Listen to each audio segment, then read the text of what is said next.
Good afternoon, everybody, and welcome to Vermont State University Castleton Spartan Field as the Spartans of Vermont State University Castleton host the Owls of Keene State here on Little East TV. It is a single game this afternoon. Russell's delivery, first pitch of the ball game, high and away for a ball. We're underway. And that's ball four, a four-pitch walk to the leadoff hitter, Evan Kelly. One strike pitch. And it's a soft line drive into left center field for a base hit. Roaring around toward third is Callie, and he's in safely there as the throw comes to the second baseman. The second on the wild pitch. And that's ball four, and the bases are loaded. Here's the 0-2. Fly ball to right. Cardoso going back. It's way back, and it is gone. A grand slam over the fence in right center. And it's a 4-0 Keene State lead here in the first. Oh my, that carried deep to right center. From the grand slam here in the first inning. And that's ripped to left for a base hit as Zena goes after the first pitch. The left fielder, 246 hitter. And this is ripped to right for a base hit. And the throw comes into Raby Jr. from the right fielder, Cardoso. Around to third goes Zena. 3-0. Ball four, and the bases are loaded. And it's off the glove of the catcher, back to the backstop, and in to score from third base is Zena. 2-2 pitch. Ripped down the right field line, base hit toward the corner, extra bases. And around to second. Right there is Callie. Here's the throw to the plate. The runner from first base trying to score from first is cut down. Throw to the plate, got the runner. And a bouncing ball that is played by Tommy Shaw in shallow left, but a base hit. Line drive, left center field. That will drop for extra bases. One run scores. As the throw comes in to Raby Jr., the second run scores, and the third run will score as the throw gets away into left field from the catcher. It's now 10-0. Swing and a miss. There goes the runner off first, and it's a strike. The throw down, out. And that retires the side. Boyle is cut down. Soft line drive into center field. It drops for a base hit. Stopping at second is Zena. Single to center for Hamilton Barnes. Boyd's 1-2. Swing and a miss. Strike three. And he picks up his second strikeout. Boyd's delivery. Swing and a miss. Strike three. And he has Ramirez, his third strikeout. That's off the glove of the catcher to the backstop, and sliding in safely is Levine from third. Soft line drive, left center field. It drops for a base hit, a leadoff single, and McHugh is 3 for 3, a leadoff single here in the top of the third. Hammered to right, base hit, that'll roll toward the fence in right field. Cardoso picks it up, one run scores. Here comes another run in toward the plate. The throw too late. And Chatfield also scoring. McHugh has scored the first run. A two-run double for Foley. Ground ball right back to the mound. Floyd, a stab to Steinman. Swing and a miss, strike three, and there are two down. 1-2 pitch. Slow roller to Anderson at second. Picks it up, throws to first in time to get Ramirez. And that retires the side. Did he go around? Yes, he did. He tried to hold up, but he did go around. The appeal to the base umpire, and there are two down. Swing and a miss, strike three. A 1-2-3 inning for David Floyd, picking up his sixth strikeout. Ground ball up the middle and into center field. And the second hit for Chatfield. He Has that single. Ramirez holding him. Fly ball left center field deep, and that is off the fence halfway up in left field. And here comes the relay to the plate. The run scores there. Throw to third, and the run's safe there. The runner's safe at third. A run scores on the double by Foley. Ground ball hit to Raby to his left. Nice play. Sliding stab. Throws to first for the out. A run scores. Field at Vermont State University, Castleton. And that's ripped to right in the hole for a base hit. This will score another run.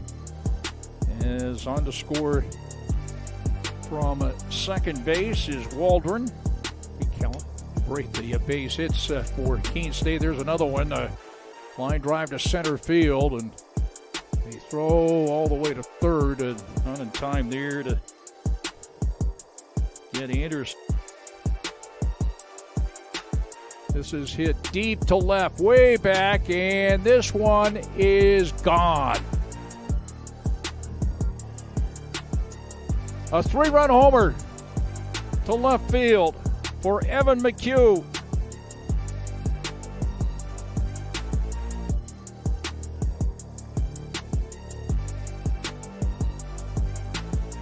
And it's now an 18-1 lead for Keene State. And slam and three-run homer.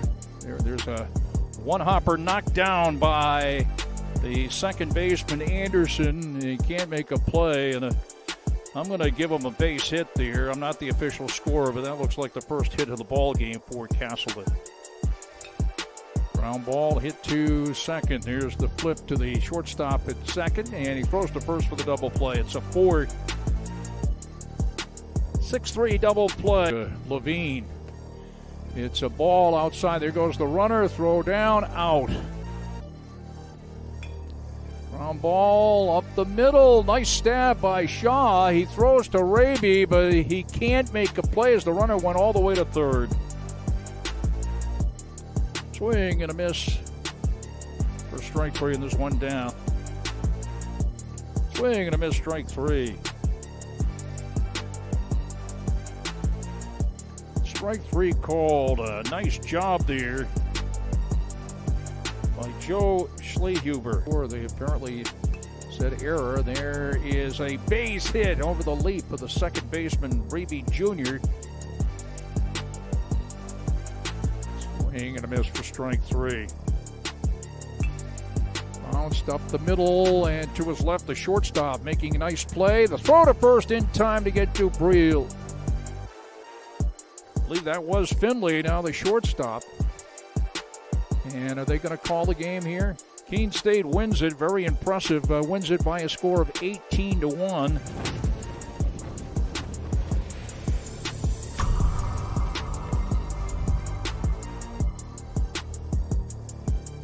So I know facts of 5 are friendly. So I'm going to box out my 5 and my 8. My name is Ellie Lyons. I'm from Charleston, Rhode Island, and I'm majoring in elementary education and sociology. I am a student teacher, and I come into the classroom every single day from 8 to 3, and my CT, my cooperating teacher, will give me lesson plans or just things to do throughout the day so that I can slowly become used to running a classroom.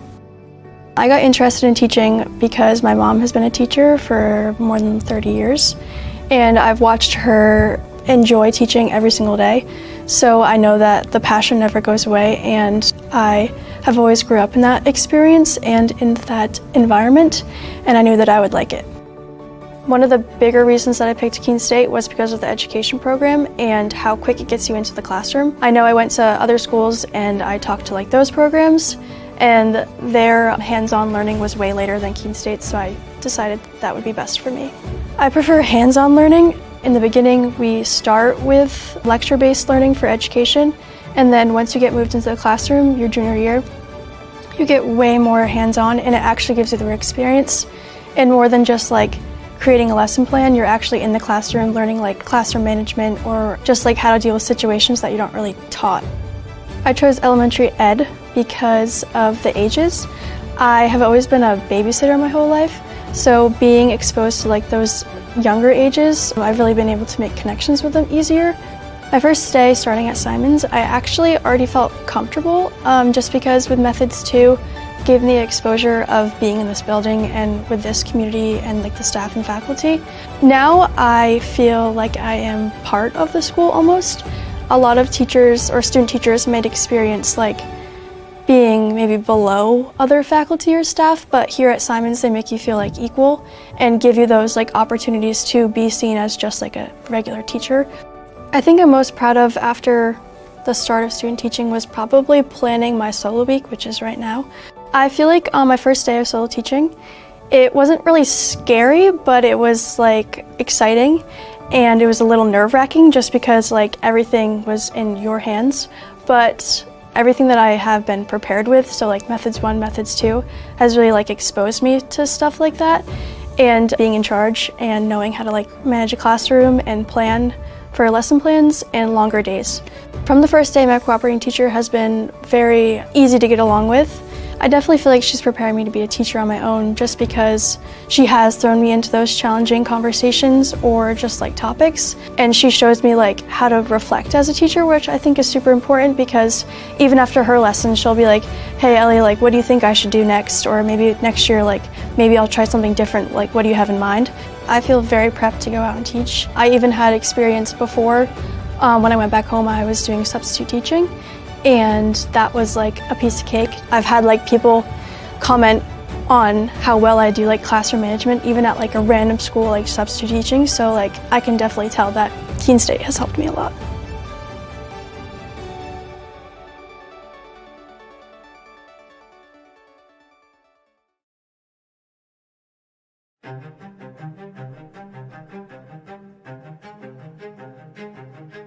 My name is Wei Liu, and I am the professor of computer science here at Keene State College. Cybersecurity has a pretty high demand in the job market. It's gonna have a variety of career paths. So graduating in cybersecurity, they can be employed by government agencies, private corporations, and non-profit organizations. Cybersecurity is really a field with constantly emerging new technologies. So students keep learning new stuff and adapt to new technologies to solve the problems. Cyber attacks has become more and more common. The students in this field, they can help to protect the individuals and organizations or even national security against the cyber threats in the cyberspace. So they can make some positive impact in our society. After students graduate in a major of cybersecurity from Keene State College, and the job work they can do is, for example, they can do information security analysis, and they can do the cybersecurity auditor,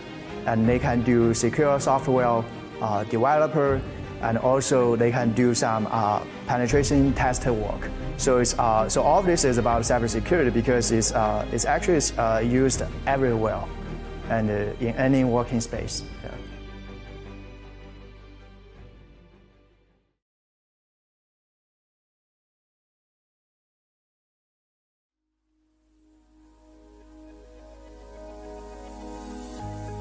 Hi, I'm Dr. Kim Laufer, and I teach in social media. We find that there are so many jobs available in social media management, in social media analytics, in public relations. Everybody is looking for someone who can do social media, who can help them create a strategy and measure whether that strategy is working. In the social media major, you'll learn how to create effective content. You'll learn how to analyze content and make sure that the goals that you're trying to reach are being met. So the new social media major is going to help students learn how to build content that's appropriate for all different types of social media, whether it's TikTok or LinkedIn or Facebook or Instagram. You're going to learn how to create videos, create photos, and create post content. The social media major is designed to give you a well-rounded experience that pulls from a lot of different disciplines, including business and art, computer science, and journalism. So the goal of our social media major is to give you the experience that you're going to need to go out and do social media for yourself, for small businesses, for nonprofit organizations, healthcare, journalism, whatever you're interested in.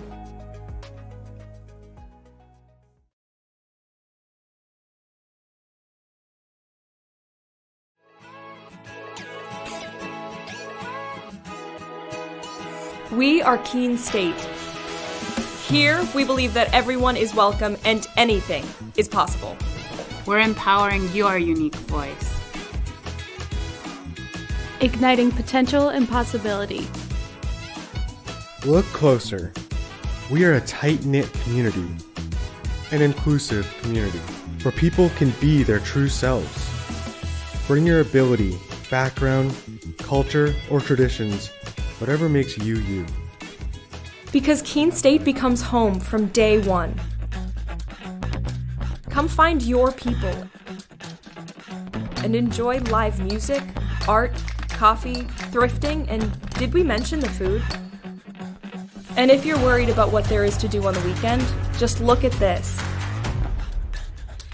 Everything we do here is about community. Because we're a community of intense learners with extraordinary hearts that raise each other up. We are fueled by each other's successes, learning outside the classroom as well as in. And we're here to provide the guidance and support you need to succeed. All right, let's get hands-on. In the lab. In the studio. In the pool. On the dance floor. On the stage. The choices are yours, the opportunities are here. Here at Keene State College, we're focused on teaching students the skills for an ever-changing world. I'm ready to tackle problems with industry-ready skills. You'll get a resume that writes itself, and a paycheck that earns. Elevated confidence. World-class courage. And we never stop learning. True learning takes collaboration. We explore what drives our passions. Celebrate our individual voices. And spark possibility together. Every single student, every single day. You already have what it takes. Welcome to Keene State.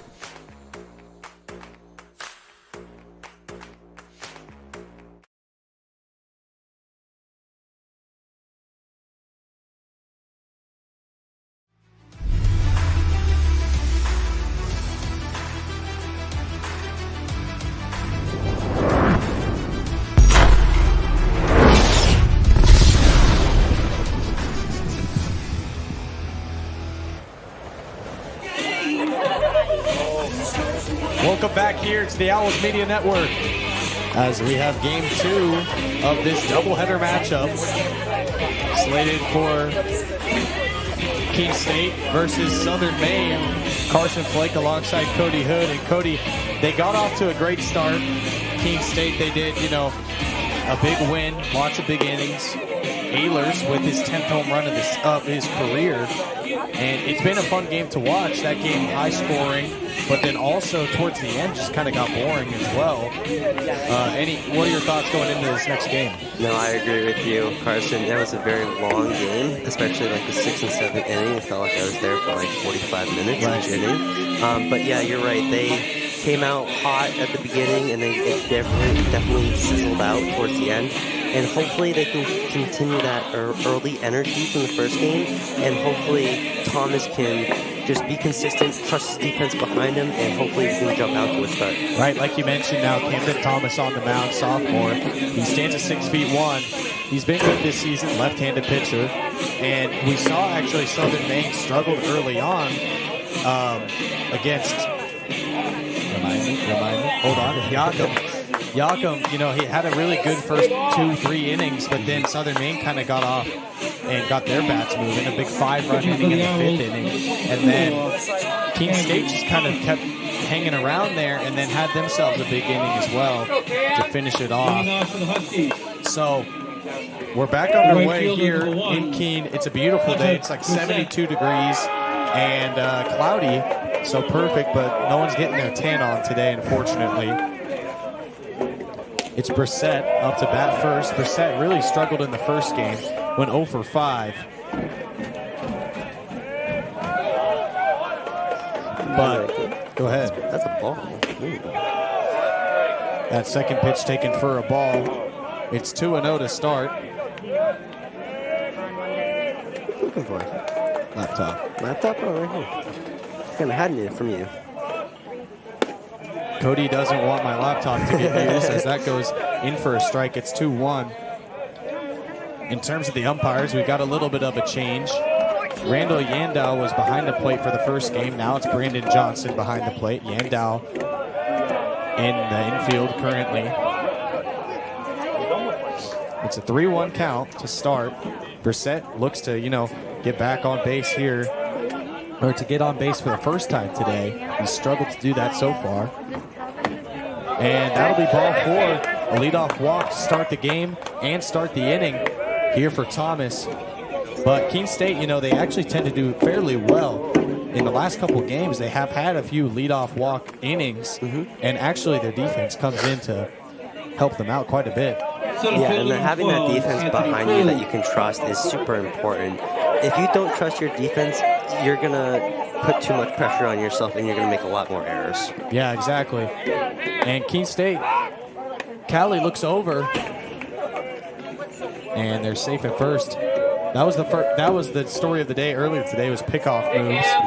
There was about 15 on Southern Maine. They tried to pick off Keene State multiple times, only got successful once or twice. I think they got Southern Maine got us twice, I believe. Twice, yeah. But then they also made that mistake on one of those that moved our runners. Oh, yeah. No, it was very odd to see so many pickoff attempts, especially since the last game I commentated and saw there were like a total of 2 pickoff attempts between both teams, between 2 games. So it was very weird.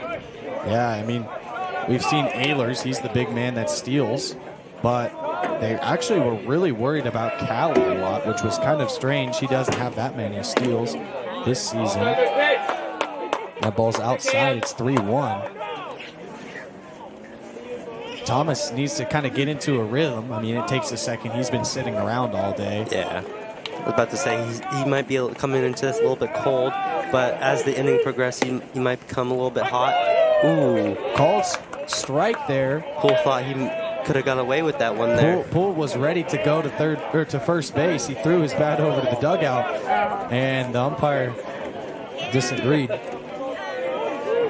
Oh, yeah. 3-2 pitch now. Good chance for Thomas. That ball swung on straight to the press box just over us. It's still 3-2. Thomas already 11 pitches through just 2 at-bats.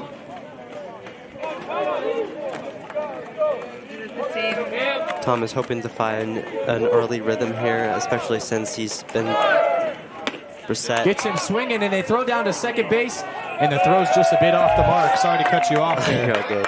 Yeah, no, Thomas is going to try to find a little bit more of the rhythm here, especially since he's gotten off cold. So he's probably going to not try to throw around and attack, but his command might be a little bit off. I mean, that was a pretty good, play there to get him back in a rhythm. Oh, that was a double play, apparently? They called him out. Strike out at home and then out at second? Wow, I mean, I thought he lost the ball at second. He must have stepped off the plate while they were crowding the ball, and then he must have gotten tagged. I missed it and happened to turn away. So there's 2 outs now. No runners on base. Threw him out at second, I guess. Ground ball hit over to Chatfield. Chatfield throws it to Thomas, and Thomas gets the runner at first. So he retires the side after kind of a weird inning there. We're scoreless after the first half of the inning.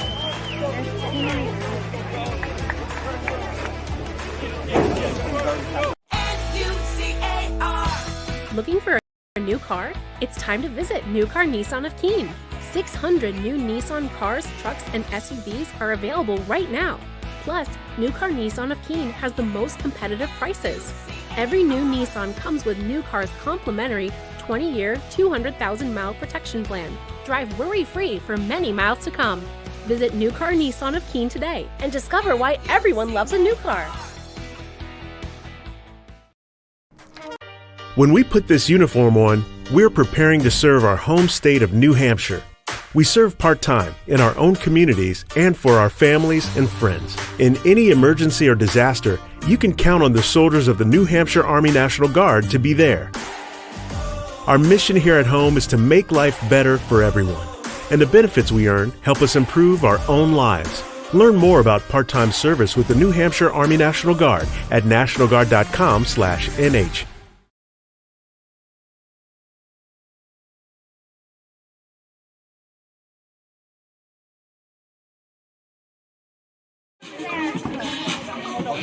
Welcome back here on the Owls Media Network. We've got Black on the mound for Southern Maine. And just going through the lineup, do you want to read off the lineup, Cody? The lineup for Keene State here. So top three batters will be catcher Callie, third baseman McHugh, and center fielder Ehlers to start. And that's a very dangerous starting three. Yeah, dangerous starting three. Callie in the first game got on base 4 times, flew out once in the fourth, had a triple, had 2 singles. He's had a good day. And then you said McHugh's batting second. Yep, he is. McHugh, not as good of a day as Callie. The other Evan was doing more. And then Ehlers with that big home run, like I mentioned, 10th of the season. Callie hits it down the first base line, straight to the first baseman, and the play's made at first. A lot of first in that. Now it's McHugh up to bat, shortstop. Good chance for McHugh to maybe get his bat moving a little bit more than it was in the last game. He got it going at the end. He got that double in the 6th inning. Batting third baseman number 12, Evan McHugh. That ball way outside. McHugh batting .370 on the season. Yeah, no, Keene starting 3. Very high batting averages. That ball is out to the shortstop. He makes the play to get the second out of the inning in just 3 pitches for the Huskies of Southern Maine. So now it's Tommy Ehlers, and maybe say something about Tommy Ehlers now that we can't talk about McHugh anymore. Yeah, no, Tommy Ehlers this season so far has had a very high batting average of .463 coming into game 1. And just having that high of a batting average is very rare to see. Right. Especially in the last 5 games, he's actually batted above 500 in the last 5 games. And then I would assume that number has only increased. Actually, I know it has increased. After the last game, he had multiple base hits, the home run, a couple RBIs too. Made it all the way around 3 times. It's 1-1 now, 2 outs. Black has done pretty well to just get the ball in good areas for his team, for his defense.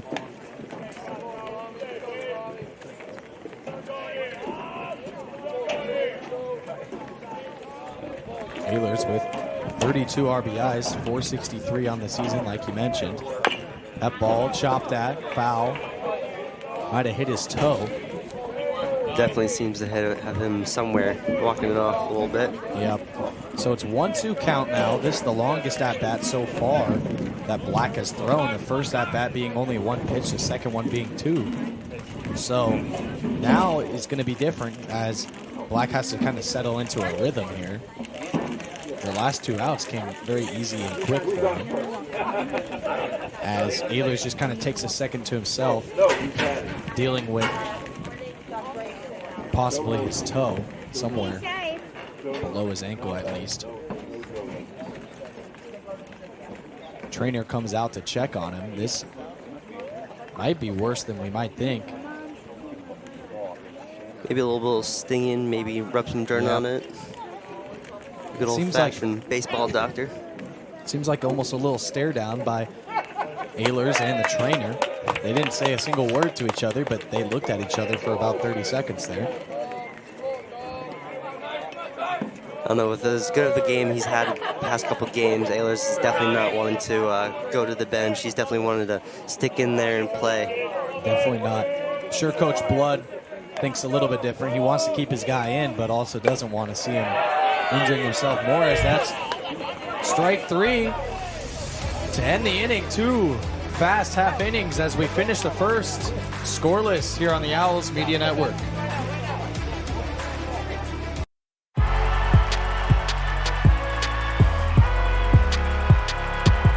Number 32, Kyle Hornsby. Inside the 30, touchdown. Michaela Burgess. An incredible finish by Hall. The NCAA and its member schools offer nearly 500,000 college athletes a path to go pro in something other than sports. Learn more at ncaa.org.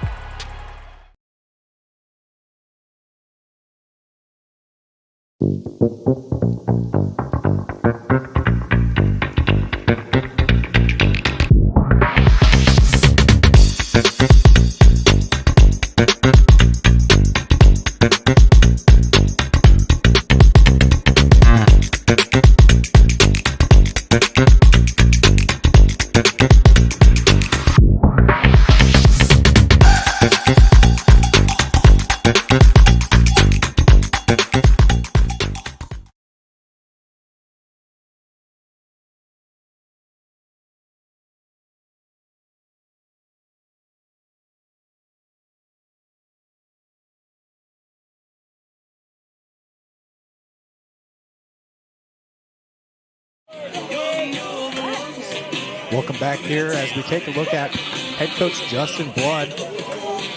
Blood has had a very good season so far. I mean, keeping his team above 500, especially after that last game. And their LAC campaign has been fantastic as of late, especially. Yeah, their LAC campaign as of late has been dominant. I believe we're now 6-2 in the division, and that's pretty impressive. I believe that puts us towards the top of the leaderboard in the LAC. Yeah, we're just we're right in the middle, sitting around 3rd and 4th. We're 7-2 now after the last game. Oh, 7-2. 6-2 going into today. Now 7-2 after the game this morning.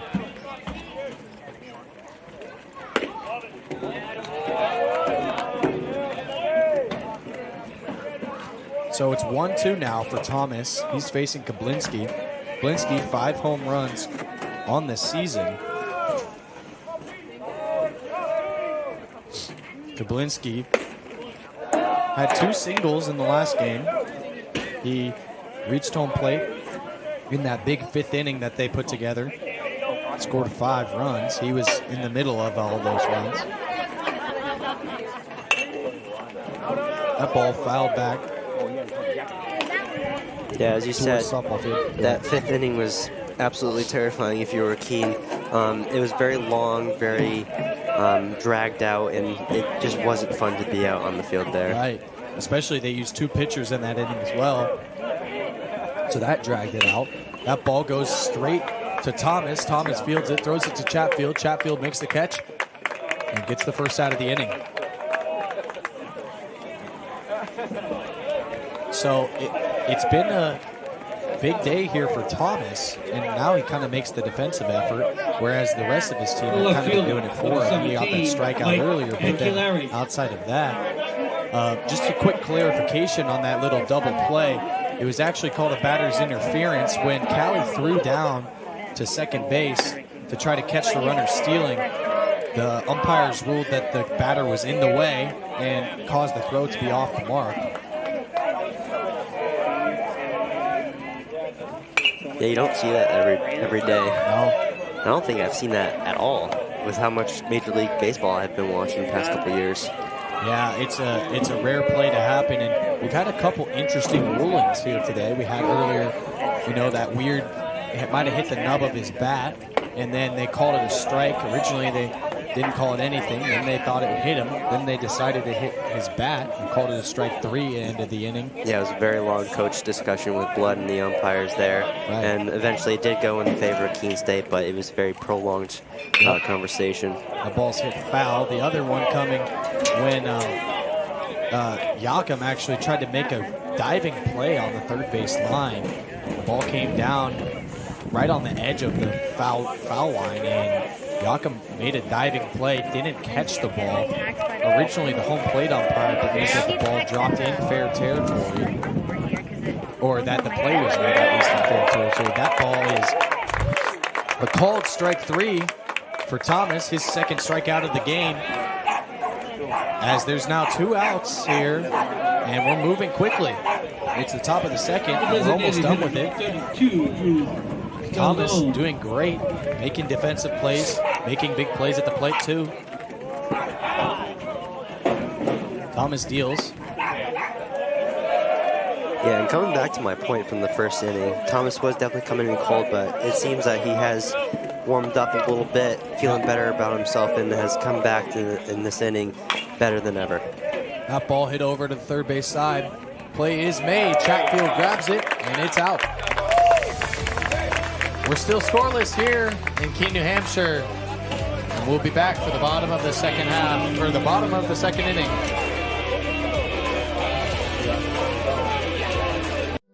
We know you will find your community along Appian Way here at Keene State College. Over a campfire on the Student Center lawn. In some friendly games and competition. Or in a club you connect to at the Student Involvement Fair. Maybe you will find your people on the courts, in a cheering section in the stands, at the rink on the ice, skating as an owl, or chilling in the yoga studio. Your connections may take place on the quad, listening to music, hanging out with friends, participating in a Keene State tradition like Pumpkin Palooza, or working on a group project, studying with classmates.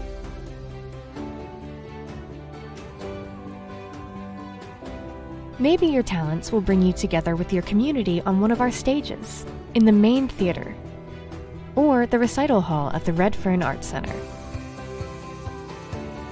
For us, community is all about the people you meet and the connections you make. At Keene State, our community is really about you.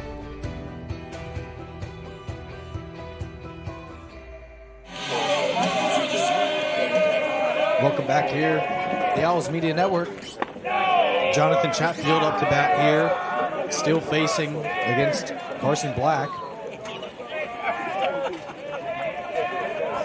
Chatfield, 7 home runs on the season. Over 100 career hits. Got that the other day against Castleton with a nice grand slam. That ball hit out to center field. It's going, and it's gone! That is Chatfield's 8th home run of the season. And he gets the scoring started here for the Owls in Game 2 of this 2-game series. Chatfield doing what he does best, and that's launching the ball. And that was absolutely plastered into center field. Yeah, great start for Keene State here at the bottom of the second. Just coming off real strong. Chatfield, what is that now, hit 101? No, more than hit 101. He's probably up close to 110 now. Because in the last game, he actually had... Oh, that play made. Unfortunately, ball doesn't get there. So for the Owls, they get on. Yeah, that'll go down as a hit. No error there. Tough play to make. Yeah, Filet, just his speed, able to get there in time. But he was probably still going to get there with the first baseman stepping on. Yeah, right. Well, Chatfield had 3 hits last game, and he went more than above 100 prior going in, so it's probably sitting around 110 now. Still, nonetheless, this is a very good start for Keene and a good start of the game for Chatfield. Oh, absolutely. Now Shea Zena up to bat. And Shea had himself a game in this game, one of this doubleheader. Had himself a nice double. Got in like, what, 1 or 2 RBIs there? Yeah, he had a double, got the RBIs, but outside of that, he had struggled actually at the plate. He grounded out twice. He struck out. He flew out. So he did his job, you know, in the 3rd inning, but then has struggled to make contact. Now, Black probably getting a little bit of some nerves going as he's let up that opening home run. So maybe this is a chance now for Zena, who's only batting .247 on the season, the left fielder. And still, .247 isn't terrible. No, yeah, no, not bad. They check on him at first. He's safe, says umpire. And Southern Maine going back to their bread and butter of last game, just trying to get a little quick out for a pickoff. Yep, that's what they love to do for some reason. I thought it was originally just a McDonald thing, and then the other pitchers followed suit, and now they continue to do it here in the second game.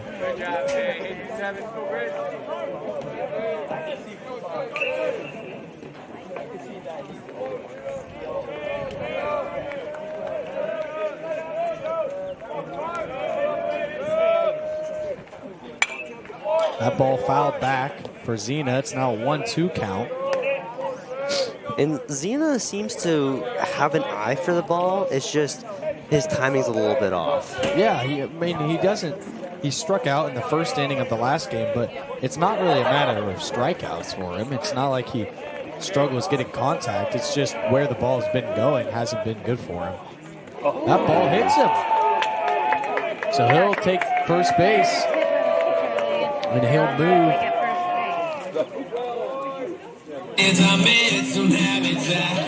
Boy, we'll move to second. And that will bring up Reyna. Now it's Reyna. Batting .291 on the season so far. Maybe a little bit lower or higher than last game. We don't have the up-to-date average. The live stats.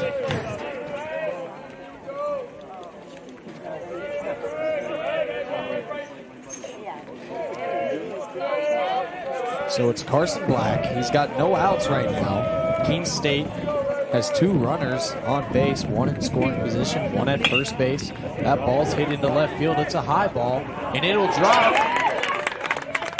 And all runners will advance just 1 base. So now the bases are loaded with no outs after that leadoff home run by Jonathan Chatfield. Yeah, just a very difficult spot for both the left fielder and the center, the shortstop for Southern Maine there to get to, and it plays out in Keene's favor and advances all runners. So now a good situation here for Barnes. I mean, no pressure at all. A sacrifice does quite a bit, but then also a base hit probably does even more. Base hit probably scores 2 and then gets Reyna to third. Yeah.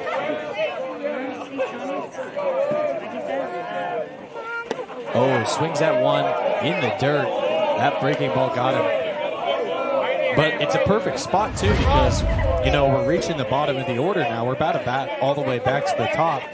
And that's where those big hitters are. It's Callie, it's Ehlers up there, McHugh as well. And gets him out swinging. So there's the first out, second strikeout of the day for Carson Black. And Black's going to probably be looking for a double play here. And so Anderson's probably going to be trying to fight off, maybe poke something off into the third and shortstop gap there. Yeah, exactly. Luke Anderson has had a big day so far. Very busy day defensively, but then also a pretty solid day for himself. But he's gotten walked twice, actually, today. So both of those times, though, he came all the way around and scored runs. It's kind of a beauty, you're at the bottom of the order. Not the greatest thing. You don't want to be there. But then you have the top of the order to get you around, You get on base, do your job, but that they'll do their job to get you and score. Having that power at the top right behind you is just super relieving because you have a very good chance of... Hits him again. Oh, wow. Anderson gets walked again. So Black hits back-to-back. Or not back-to-back, but that's his second walk-off of hit by pitch today in this inning. And then Anderson just doesn't get the chance, I guess, to get a base hit today. They just don't want that to happen, so they keep walking him, I guess. Yeah, not on purpose, but Southern Maine's going to have a little conversation with Black here, hoping to refocus. Don't tell him not to worry about the runners, just focus at home. Yep. But that's kind of hard to do when you have Keene's top 3 up. Well, that's probably a little bit of the timing of this conversation. I mean, you know what's about to happen, or what could happen.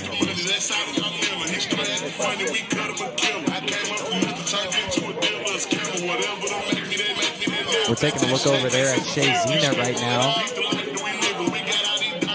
Zena hit by pitch this inning, and the first of the hit by pitches out of the 2. Yep. Might not feel good, but it allows Keene to have ducks on the pond and have a chance to bring him around, maybe build this lead a little bit more. Right. I mean, we were talking about the lineup a little bit, and I feel like Keene really is strong in a consistent lineup. Like, it's all of the guys getting hits, and even when maybe a guy at the top of the lineup is having a rough day, kind of like McHugh earlier, the bottom of the lineup seems to pick them up pretty well. Yeah. So now it's Evan Calley up to bat again.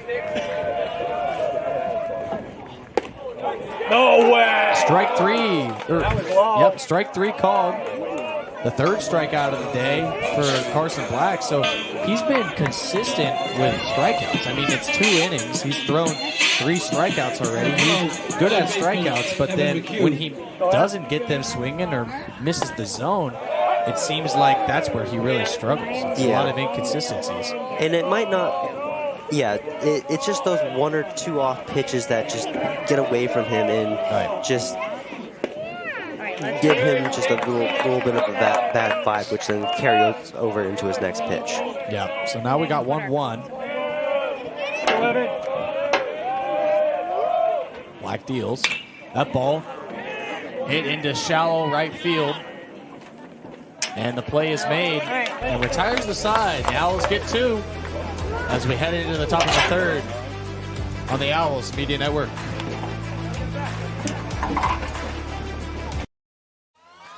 All right, pay attention. Welcome to Fandom 101.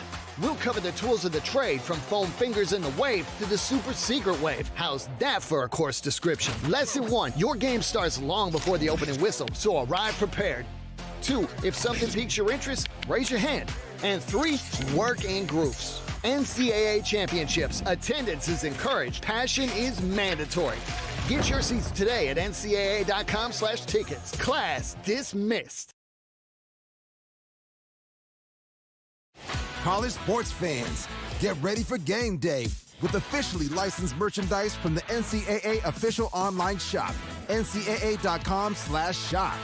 Get the whole family geared up with the best collection of apparel and accessories, including t-shirts, sweatshirts, headwear, championship gear, and more. Visit the NCAA shop for today's special offer and rep your favorite team now. Only at ncaa.com/shop.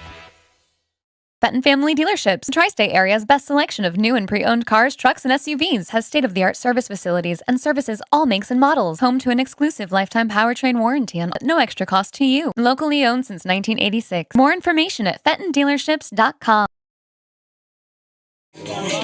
Welcome back here on the Owls Media Network. Taking a look at Jonathan Chatfield after he got his 8th home run of the season in the last inning. He's been the power hitter all season and continued to show that. Struggled a little bit to get much power on the ball in the first game, and then turns around off 1 pitch, gets himself another home run.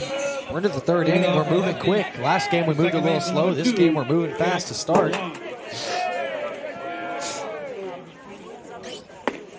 Ball's in there for strike 1. And Keene has a sub in center field for Tagliaferro in center field, subbing out for Ehlers. Keene's just going to be on a little bit of a more cautious side just to make sure that one of their more favorable players is just okay for furthermore games because the playoffs is coming up. Yeah, you mentioned Ehlers. I mean, we've kind of talked about it there for a second. He took a hack at a ball, and the ball actually came down and hit him in the foot. Talked with the trainer there for a second, but then I guess after he went back to the dugout, they made the decision to pull him, which hopefully just a precautionary decision. At this time, we don't know. It's a 2-2 count here for Thomas. Thomas done well so far.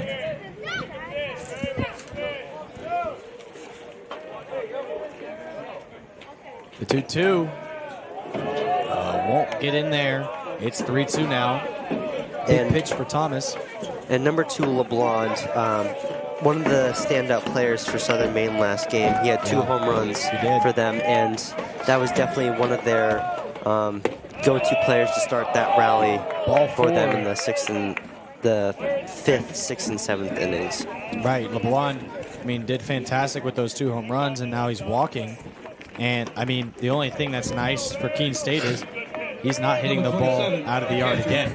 He's on first base instead. So that's good for them. But, I mean, I hate to keep like being like a broken record here, but the leadoff walks, not a big problem for Keene State. A bunt down the third base line, and they'll move the runner. So LeBlanc moves to second base, outmade at first base. A good play there by McHugh.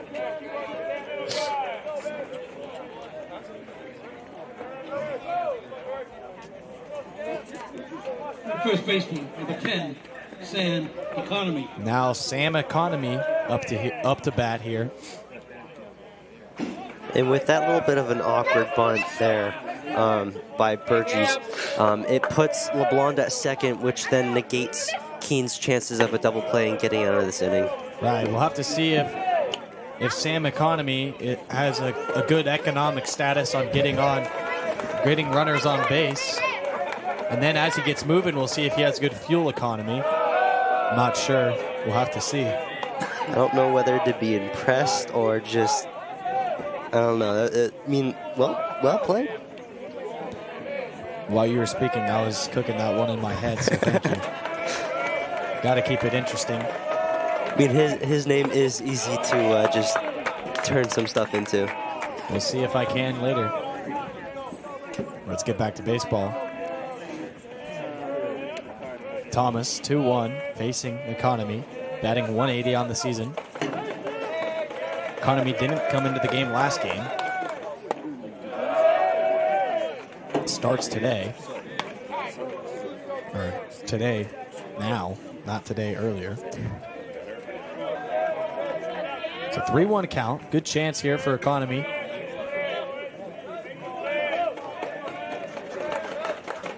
Here's the pitch. In there for strike 2. So 3-2 count, 1 out, runner on second base. No one on first or third.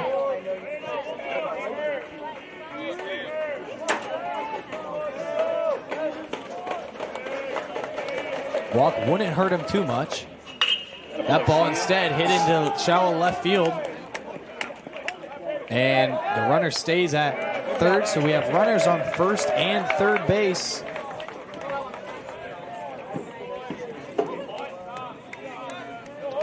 Yeah, Barnes doing a nice job to get the ball in the infield real quick to just hold LeBlanc to third. Yeah, it looked like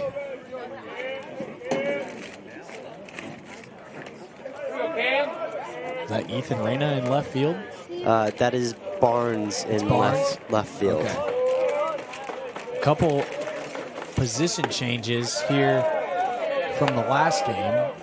We saw Shea Zena in left field last game. Yep, now he's at DH. And now he's at DH. Barn, who I believe was sitting on the bench for game 1, is now in left field. Yeah, because we saw Finley at DH last game. Finley not in the lineup here in this game.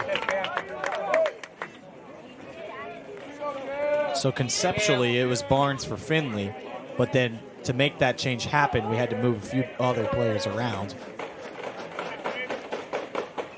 That ball swung on over to third base, turns 1 and can't turn 2. The runner will score.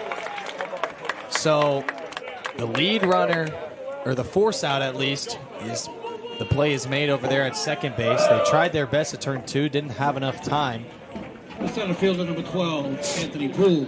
Yeah, but now Keene has 2 outs up, and they just need this 1 out just to get out of the inning, keep the damage to a minimum, and then get back up to the batter's box and just hopefully pile on some more runs, make that insurance a little bit wider. Right.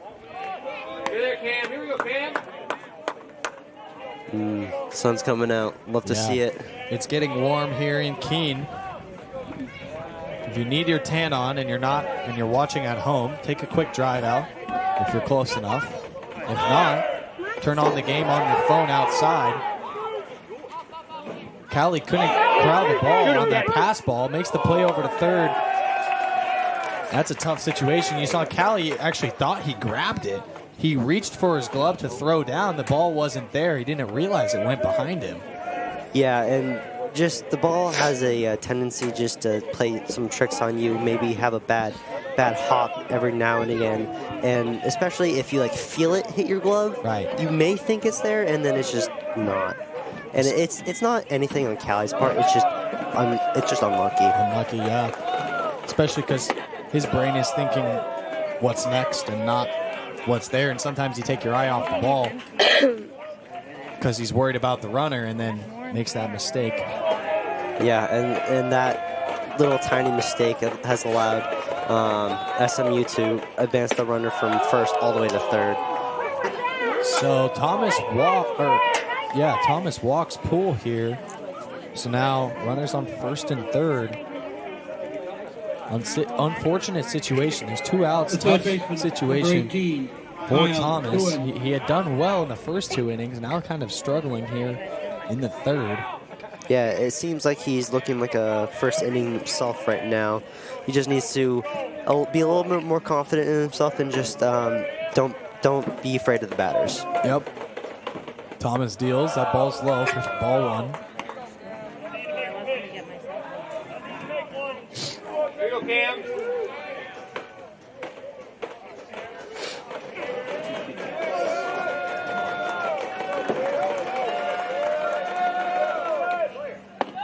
That ball, breaking ball, misses.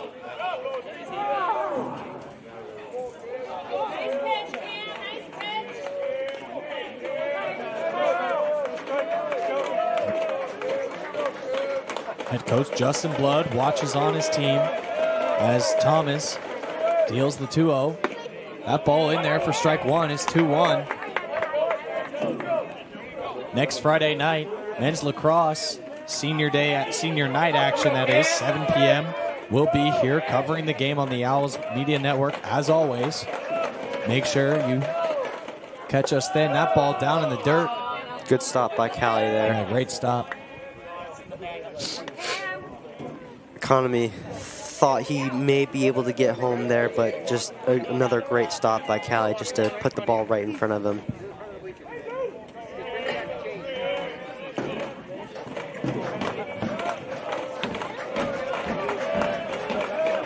SMU bench getting into it. That ball thrown down to second base. No. Tries to throw him at home. Also no.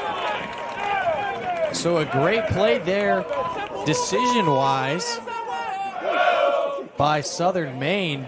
Callie throws it down to second base. Doesn't get him there. Then the runner keeps going and gets another run on the board to tie this game up 2-2. It's a classic play right there. I remember I used to be a catcher, and we would have a trick play always on that if they were able to steal. It's a smart play to do so, and in that case, it gets it done. Yeah, the ball just unfortunately got away from Callie there. Maybe it released it a bit too high, and the man at second just had to jump and allowed Economy at third just to be able to get home a little bit quicker than the ball could.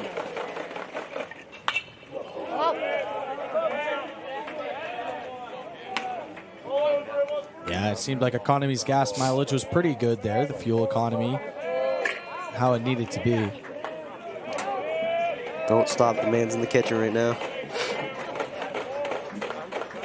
So Thomas digs in. 53 pitches, here's 54. That ball way in front of the plate. Thomas been struggling these last few batters.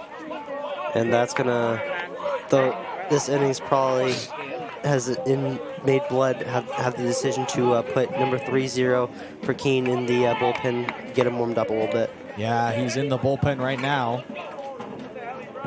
Just working, as Blood actually is gonna call time, have a quick conference. I don't think the pitching change will come now, only 54 pitches, but definitely a good chance for Thomas to kind of take a breath and mentally reset and get out of this inning without letting in any more runs. Don't want to give Southern Maine a lead.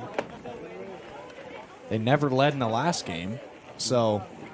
No, and if Southern Maine can build this lead, it'll put them in a lot better position for this game going forward, because if they do get this lead, I think we're going to be in a lot of trouble, because there's a lot of times where Keene has big stretches of just really good innings, like offensively, it's just we falter at the very end of them. We just seem to have very prolonged at-bats that just finish off with strikeouts or flyouts.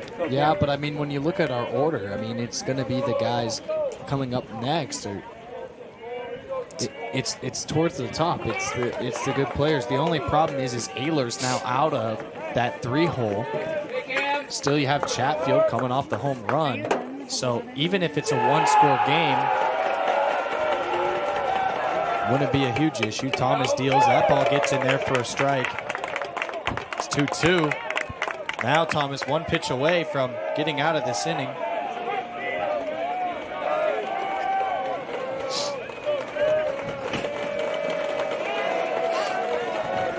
Southern Maine bench doing their job. That ball down low.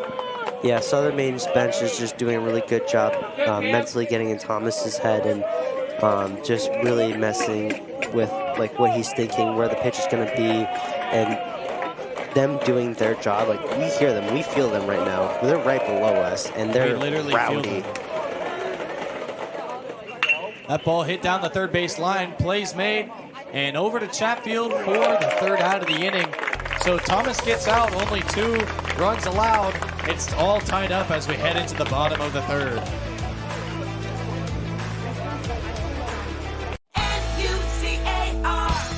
Looking for a new car? It's time to visit New Car Nissan of Keene. 600 new Nissan cars, trucks, and SUVs are available right now. Plus, New Car Nissan of Keene has the most competitive prices. Every new Nissan comes with New Car's complimentary 20-year, 200,000-mile protection plan. Drive worry-free for many miles to come. Visit New Car Nissan of Keene today and discover why everyone loves a new car.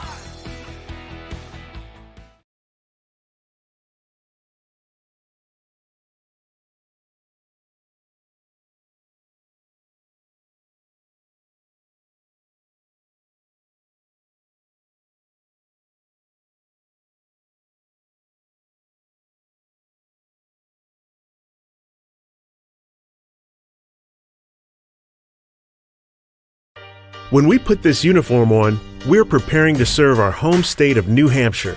We serve part-time in our own communities and for our families and friends. In any emergency or disaster, you can count on the soldiers of the New Hampshire Army National Guard to be there.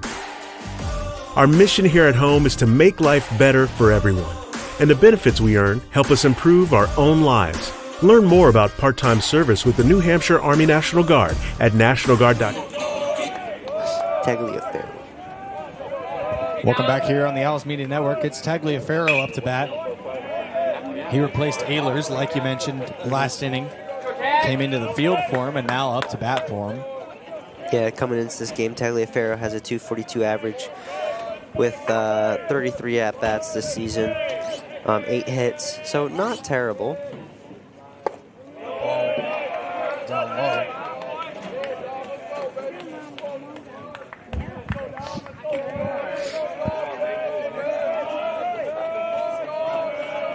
And 8 of those hits are doubles. Popped up towards the first base dugout. And, ow, I almost got hit, but thankfully there's wood above me. That was loud. That was right above us. So, ball was coming down on the press box. If there was no press box, it would have landed in the dugout, but instead we'll take the pain, I guess. One's okay. All okay. Swung on and missed for strike 3. Tagliaferro, his first at bat, is unsuccessful. Black, on the other hand, 4 strikeouts so far in this game. Yeah, Black with a very unlucky couple pitches last inning, just allow Keene to give Keene 2 runs, but the team has allowed him to bounce back, have a little bit more confidence, almost like reset himself mentally, because being a 2-2 ball game almost makes it like 0-0 now. Well, and yeah. Having that reset, it gives the pitcher a lot more confidence. Yeah, but, oh my goodness. That ball is going to drop. I was about to say for Chatfield is actually where the success started for Keene State. last inning, and now we've already gotten back to him, and here he is again getting himself a single. Chatfield's had a day so far. Multiple hits in the first game, and then now a home run and a single here in the second game. Yeah, Chatfield having himself a day right now.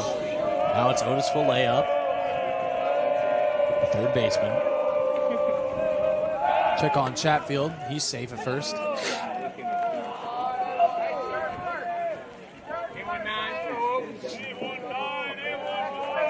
Fillet digs in. Black sets his feet. Here's the offering.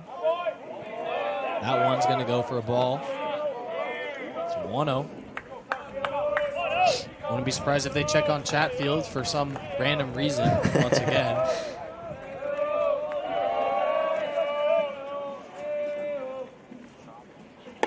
That one, breaking ball in there for strike one.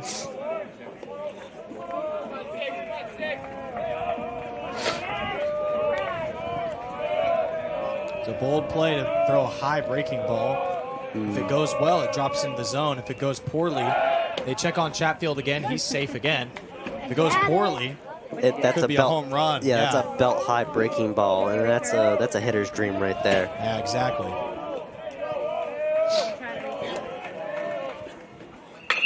That ball hit out to right field. There's a little sun in the way, and it'll drop right in front of the wall. That'll move runners. Chatfield moves to third. Fillet gets a double. So a fantastic hit, only a matter of inches away from another home run to send Chatfield in. Instead, it's a double, which is still pretty good with Shea Zena coming up to bat to try to clean up these two guys in scoring position. And I believe the sun is shining on Keene a little bit here, giving us a little bit of help with the right fielder there. Maybe slow him down a little bit, try to find the ball, and allowing the ball to drop in for Fillet and give him a double. Right, we saw last week against Westcon that the sun in right field really was an issue. Similar game time as it is today. And yeah, it was an issue last game. People really struggled seeing it, so I would expect a similar issue today. Zena hits it towards second base, and he... A little bit of a Superman contest there at second. That was a fun little play. Fillet jumps back to try to tag up and gets there just in time. Fillet seemed to have a better Superman form there. A little bit more of an arm reach. Yep. That was a fun little play to watch. A great show of athleticism here in the NCAA Division III. Now it's Reyna up to bat. Backed him off a little bit.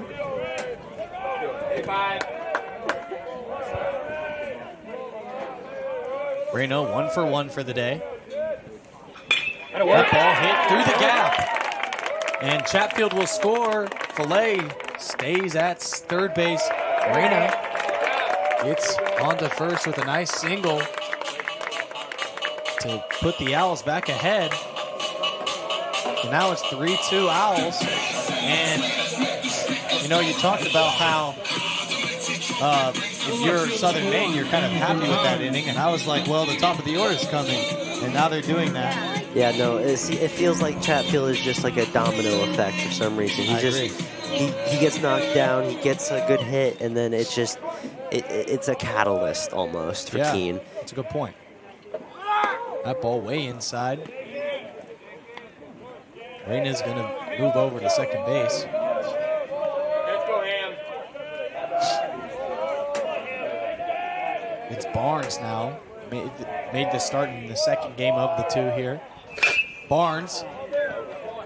Fouled off. I, for some reason, thought that was going really far. I looked and there was nowhere in the field of play. You looked over and everyone was just looking off foul one.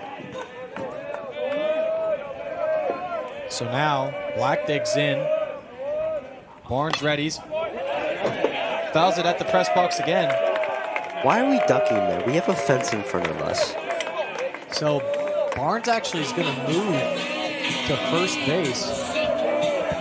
He because of a catcher's interference. The catcher's glove actually hit Barnes' back as he took a swing.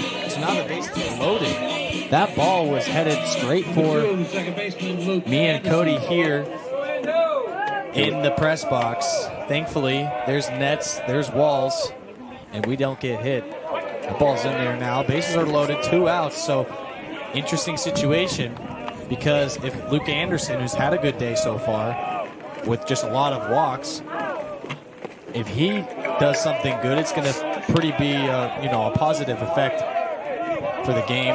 But there's also a chance for Black to just get out of this inning with only 1 run. 3 runners left on base as Anderson hits that into left field. Left fielder making the play. Doesn't get there. He dives. He misses. So 1 run scores. 2 runs scores. And 3 runs will score for the Owls as Luke Anderson gets a 3 RBI triple, or double that is. Yeah, Anderson just doing an amazing job there, doing his job, clearing the bases, getting a double. A little bit of help there from the left fielder, a little bit unfortunate. But just Anderson getting the bat to the ball, having it just drop in. It's a fresh slate for Keene and gives us the lead. And that's just all you want from Anderson there. Right, Anculari made his best effort for the play out there in left field. He couldn't do it. He really stretched out for that, kind of like the Superman like you were talking about, but just missed the ball, unfortunately. It's always a bold play to do that, because if you miss, it's going to be tough, and that's exactly what it was. You're literally putting all your eggs in the basket. But if the right egg doesn't fall in that basket, then you don't get the out, and the inning continues.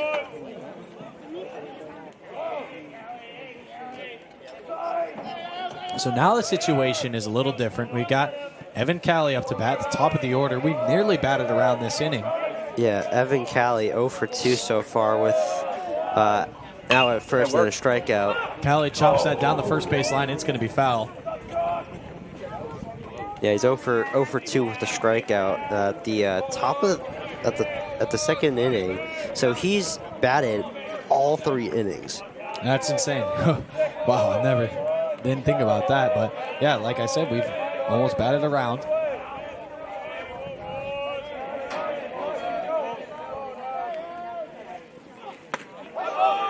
Strike 3 called, and the inning will be retired, but Owls get 4.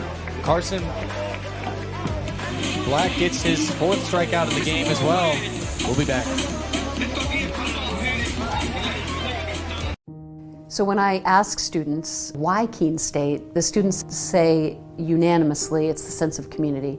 The feel when you walk on this campus is immediately a sense of belonging, a sense of safety, a sense of welcome, and a sense of opportunity and promise. And so I think our students feel that when they come to our campus, and they experience it when they join us.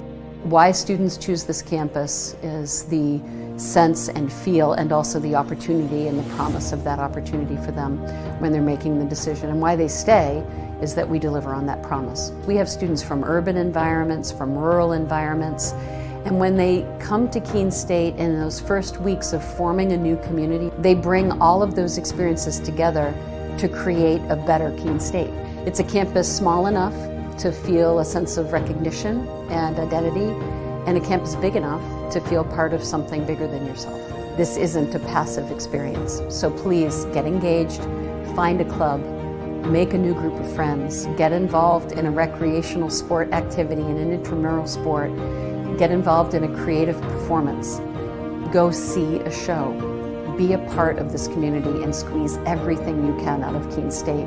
And if you do that, I am confident you will have an exceptional experience, and your life will be changed as a result of it.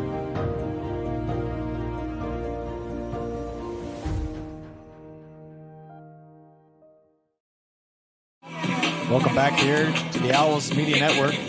We take a look at the dugout. They've been getting excited these last couple minutes as the Owls put together a great finish to that inning. Yeah, both the second and third inning, the dugout's been rowdy.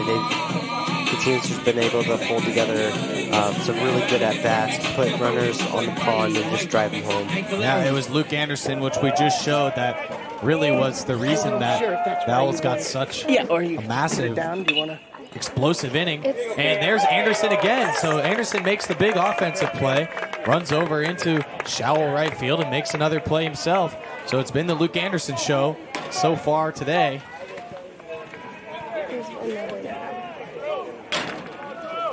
The DH, number 32, Drew Scaldone.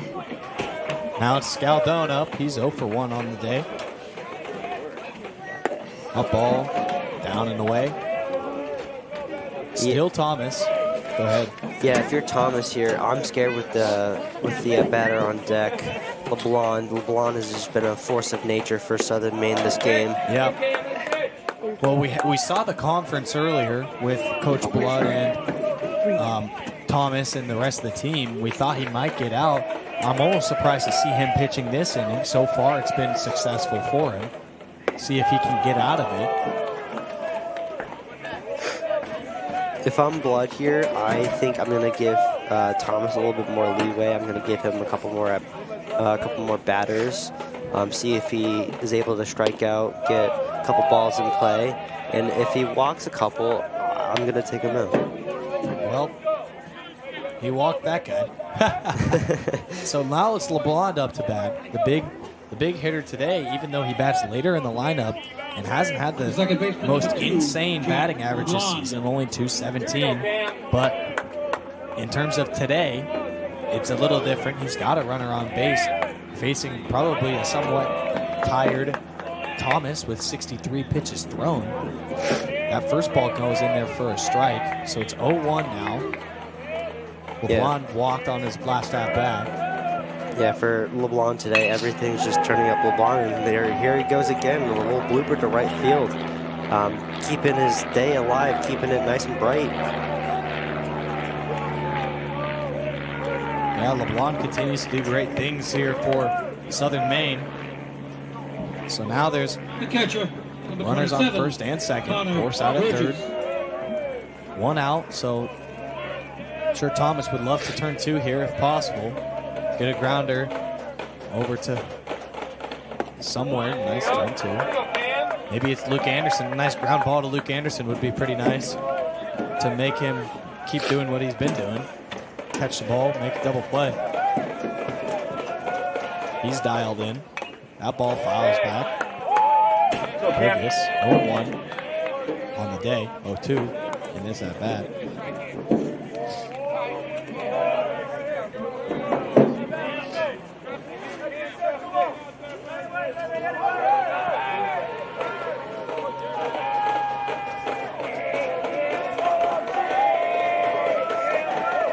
The 0-2. That ball's high. So it's still one out. 1-2 count now. 66 pitches thrown for Thomas. And that's not terrible. I feel like it's about average, maybe a little bit higher than usual, but it's still not terrible. No, it's not terrible. And strike three gets him swinging. Burgess wanted it. Thomas said, "I'll give you a breaking ball in the dirt." Yeah, great pitch by Thomas there. Kind of just past couple pitches were a little bit high, and then just nice one in the dirt. Just absolutely just bamboozled Burgess. Bamboozled is one way to put it, and that's probably what he's saying right now in the dugout. I just got bamboozled. So now Thomas in a better spot. Still runners on first and second. But there's two outs, 69 pitches.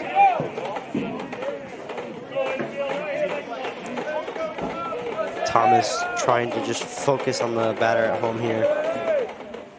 That ball is in there for a strike. It's 1-1 now. Yeah, exactly. Just focus on the task at hand. Don't worry about who's on base. Don't worry about anything else. You got the lead. No need to worry about that. Exactly. Ball's in the dirt. Great job by Callie, just keep it in front of him. Yep, good stop. And this inning so far, it seems like Thomas is a little bit more confident in what he has. Yeah, I mean, you know what I've liked to see is he hasn't gone away from the breaking ball. After the last innings, no, he had really struggled with those balls in the dirt.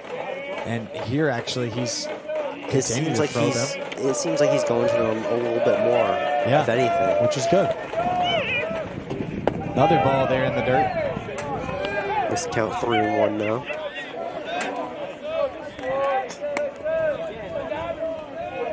Here we go, Cam. Thomas deals the 3-1. Swung on and missed. That's 2. 3-2 count. 2 outs. Runners on first and second. Big chance, big momentum builder for the Owls. Thomas could get out of this inning, but also big momentum chance for the Huskies. Thomas deals. That ball's popped up into the air towards the first base dugout. Cowley makes a run for it. Won't get there. That ball's out of play. Good try. Yeah, Economy hoping here just to make a big boom, keep his team keep his team in the ball game. Right, he's trying to improve the economy of the team a little bit.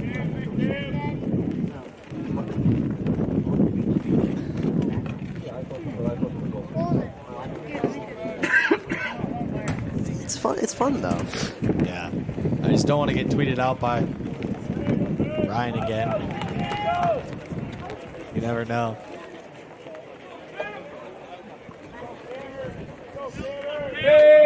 All right, back to baseball. 3-2 count. 2 runners on, 2 outs. Top of the 4th inning. Thomas pitching. Economy hitting. Thomas deals. That ball outside. Ball 4. Bases are now loaded. The little 2-out rally could be inbound here for Southern Maine.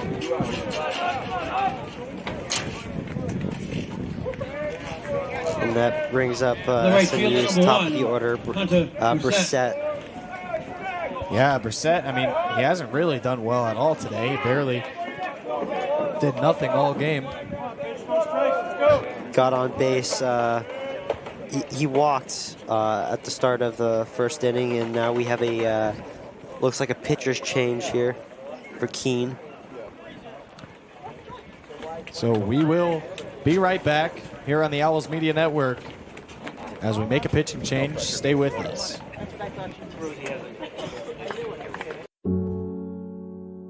A single thread is unique.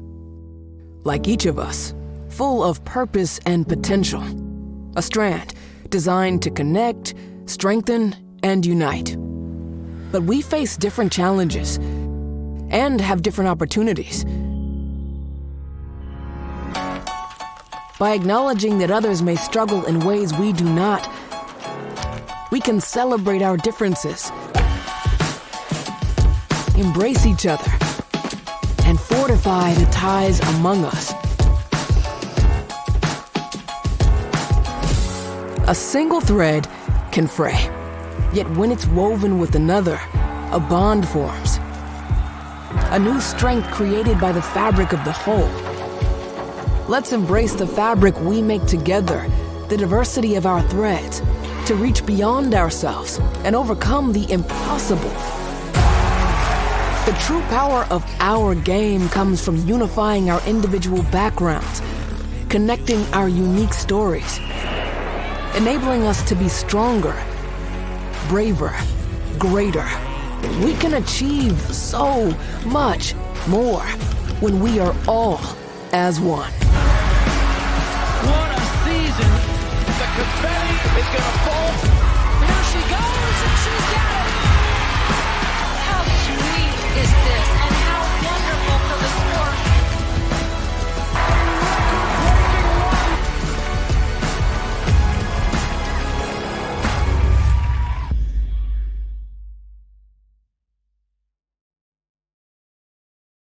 Welcome back here to the Owls Media Network. Sun's starting to peak out here. We got a pitching change. Cody, tell us about what the change is. So coming in for Thomas is George Young. So far this season, he's had 6 appearances with a 9.35 ERA. And if you're Young, what are you expecting from yourself here? Well, you come into a tough spot. Bases are loaded. However, the nice thing is only one out. He's a sophomore. Hasn't been here long, but he's built up at least a little bit of confidence with the team. So I think you just keep it simple. Just focus on the task at hand. You just need one. So nothing really that you need to do too much. Just focus on the task, get one out, and you're out of the inning.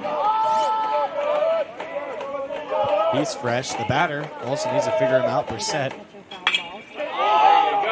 pops it up. And it is caught. Now to retire to side. One pitch there for Young is all he needed to get out of the inning. We'll be back.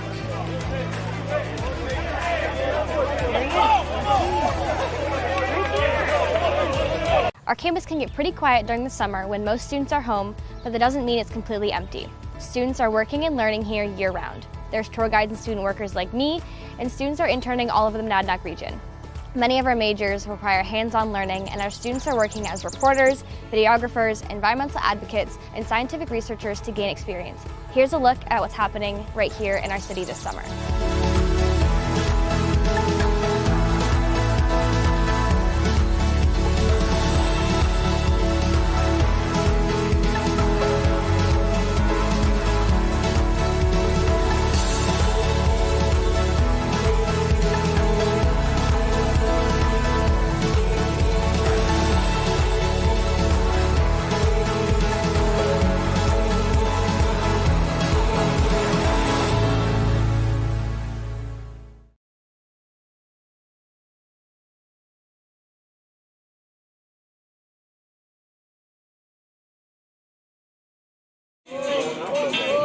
Leading off the Owls, the third baseman, 12. Welcome back here on the Owls Media Network.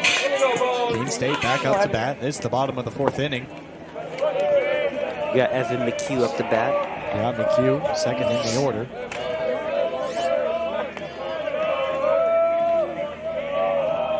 McHugh 0 for 2 on the day. Digs in. Still Carson Black on the mound. McHugh hits a foul ball. You're on it. You're good, 12. Hey, Evan. Black has done well striking out, 5 strikeouts, but has let up way too many hits for his liking. 6 hits so far for the Owls. 7 hits for the Owls, 6 runs.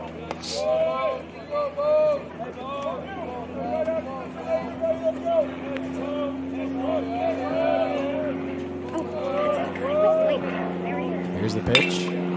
That's chopped over to the shortstop. He makes the play at first. And there's one out to start the inning. McHugh goes 0-3 now. Now brings up Tagliaferro. Tagliaferro, like we mentioned, replaced Tommy Ayers in the second inning. Or I guess it was the third inning.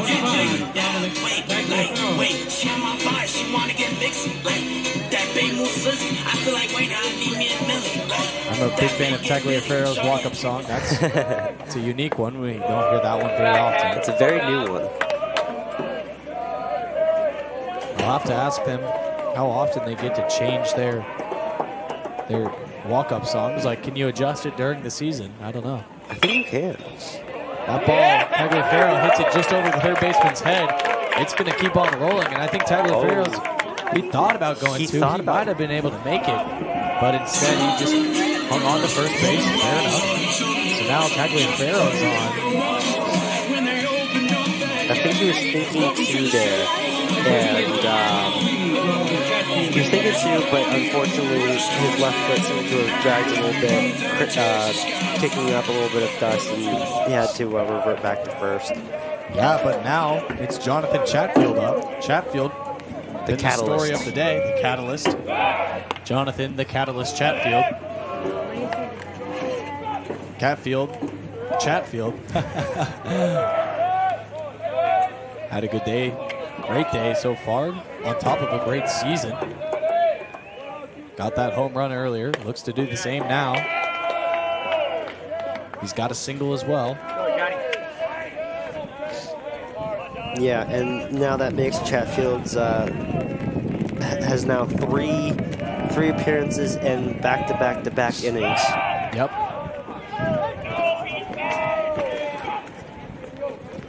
And it's a good spot for him, too. Only one out, and he is kind of the momentum guy that gets things going for the Owls bats. So now he can keep doing the exact same thing. That ball's outside for another ball. It's 2-0 here on Chatfield. Yeah, and Keene's back of the lineup is doing really well this game. Yeah. They are holding it. They are holding the fort down. They are providing the team with much needed momentum. That ball is hit into center field. It'll be caught.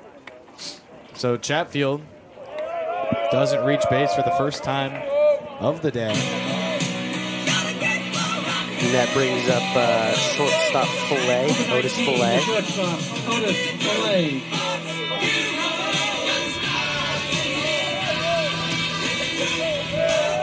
Yeah, Otis Fillet had a busy day so far. He's got on base twice.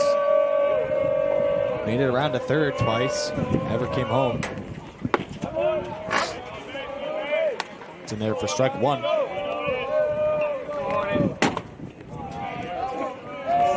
In terms of the bullpen for the Huskies, they have guys warming up. That ball low for another ball. Yeah, even though the Huskies, or Black has given up 6 runs, I feel like he's done a pretty good job so far today. Yeah, it doesn't look like there's any pitching going on in the bullpen, but definitely some guys getting loose. Maybe I missed it and they were pitching earlier, and now they're just waiting to get the call.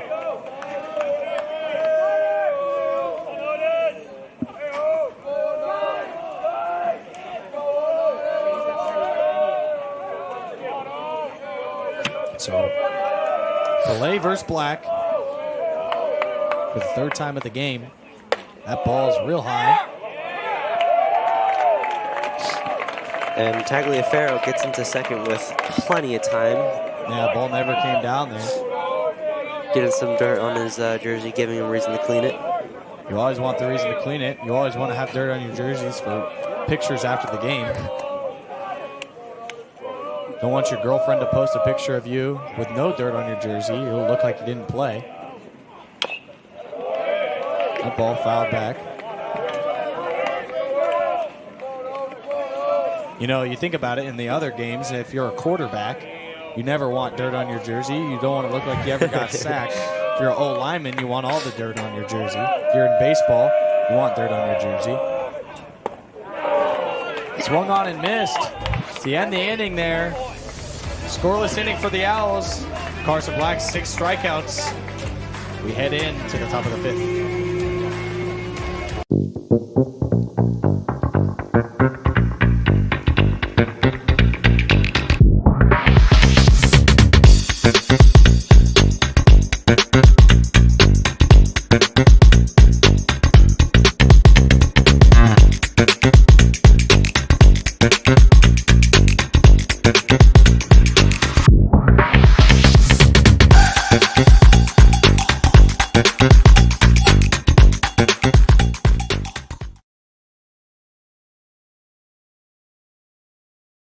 Fenton Family Dealerships, Tri-State Area's best selection of new and pre-owned cars, trucks, and SUVs, has state-of-the-art service facilities and services all makes and models. Home to an exclusive lifetime powertrain warranty and no extra cost to you. Locally owned since 1986. More information at fentondealerships.com.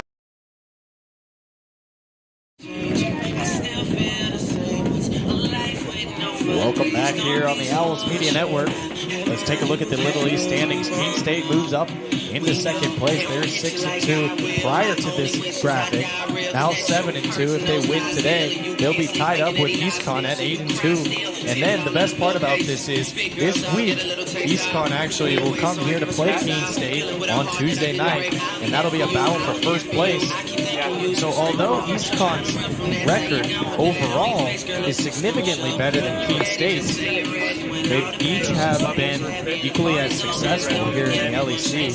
Yeah, now Keene State at 7-2. And Keene's home record this season is very good. We are it seems like we are 5 for 7, or 5 for 7, and that's pretty good. Yeah, and 5 and 2, sorry. 5 and 2, 5, 4, 7, the same difference. I mean, and they're on this win streak, right? You know, like 6 games currently, 7 games if they get it done here. That's a perfect time to play the 1 seat. Won't get there. So it bounces over Chatfield's glove. Runner stays at first.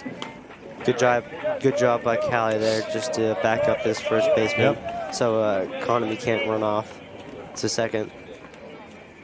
So yeah, I mean, perfect time to be playing the top team in the conference. When your bats are moving, you hope that that's when you get to play them, and that's perfect timing for them. So we still have Young up pitching. He came in for 1 pitch last inning. Sorry, that was not Economy. That was Poole. That was Poole. You're all good. So Young back on the mound. After that 1 pitch inning, last inning, he came into a tough situation. The bases were loaded. There was 2 outs. And all it took was 1 pitch. Popped up, and he got out of the inning. So now he's just sitting at 3 pitches. That ball's fouled back towards the lacrosse field. We had women's lacrosse action earlier today. They got their win in the senior day matchup for themselves. Keene State followed suit and did that themselves in baseball. Yeah, and women's lacrosse started after baseball started and finished before even the first game was ended.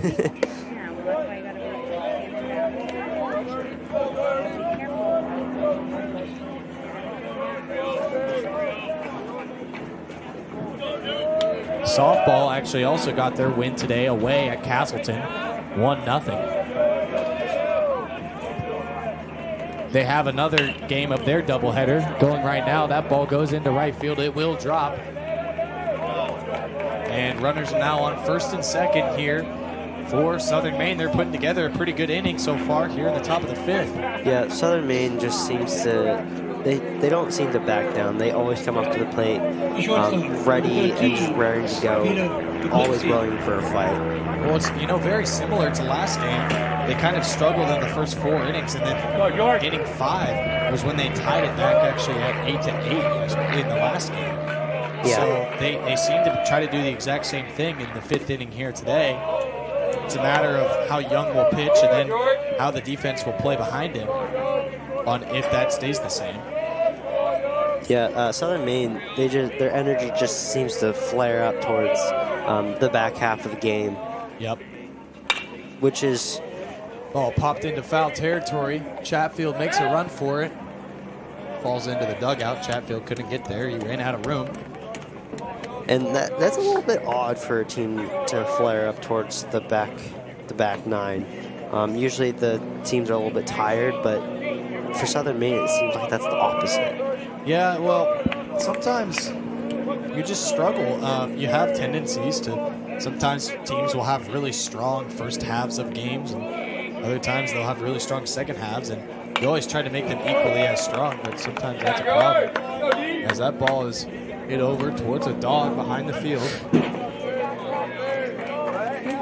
And that's one of the nice things about having a baseball field out in the open, public domain, is you get to bring your dogs out and about, get them to stretch their legs.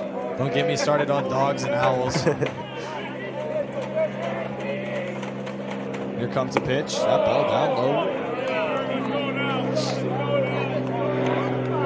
So Young now, 2-2. No outs. Runners on first and second base. It's Kablinski up to bat.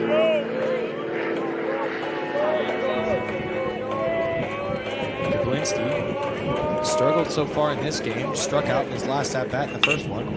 That ball hit into center field. And caught. No runners advance. They all tag up. They all get back.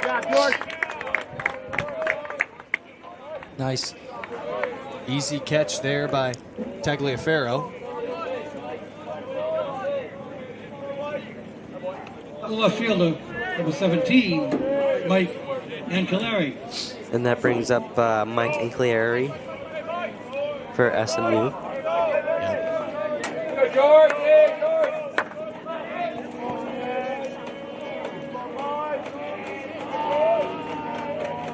Here's the pitch. That ball hit down the shortstop. They turn one, they turn two, and the Owls are out of the inning with a double play. So a scoreless inning here for Southern Maine. We'll be back.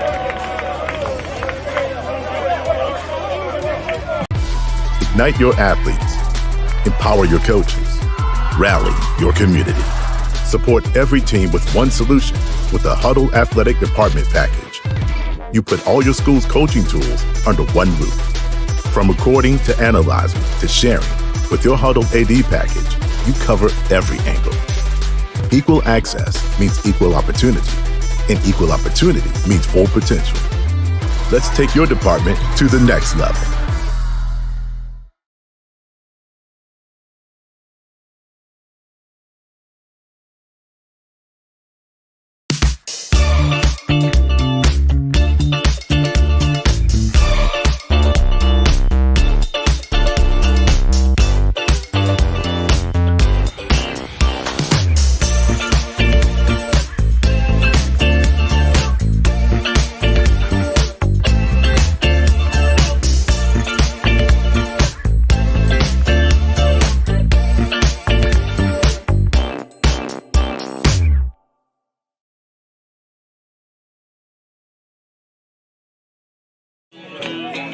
For 2 long years, my head hurt bad. Welcome back to the Owls Media Network. It's 4-8, or 6-4. Jeez Louise, 6-2 here in the bottom of the 5th inning. They're saying next Saturday. Yeah, and Keene's due up at bat is Zena, Reyna, and Barnes. Yeah, Shea Zena working on increasing that batting average. Not a horrible batting average, 247. Yeah, and last at bat, he reached on a catcher's interference. Yeah, really weird ruling there. Weird call. We've had a couple of those today. A batter's interference and a catcher's interference.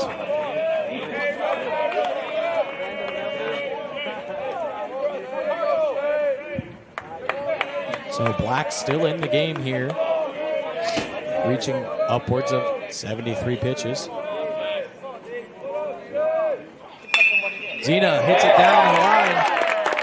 I guess in front of the third baseman, gets past his glove. Zena reaches first base with a nice single. Yeah, Zena with a nice poke. Just able to get past the reach of the third baseman Superman pose. And able to corral his second hit of the day. Yeah, that was a great poke over there. Perfect to get these innings started for the Owls. Now Ethan Reyna up the bat. He's got 15 RBIs on the season, batting .291. So a good chance for him to add RBIs to that. If we won just the August, we could get the expensive seats for $39. Or seats for $29. Which is the burn, is $19. Just open the window here, trying to see if I can catch a little fresh air / wind coming in. It's getting toasty in the press box. You also allowed that wasp boo skate. Yeah, Blondie, just a nice guy. Here's the pitch, fouled back. Reyna took a nice hack. Catcher took a nice beating. Oh, wait, the game's at 4:05. Good work, 580.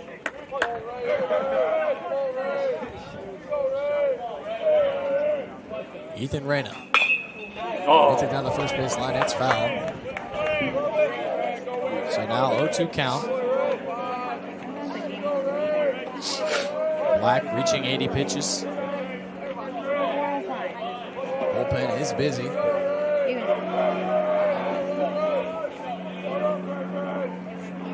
Ball's real high. It's 1-2.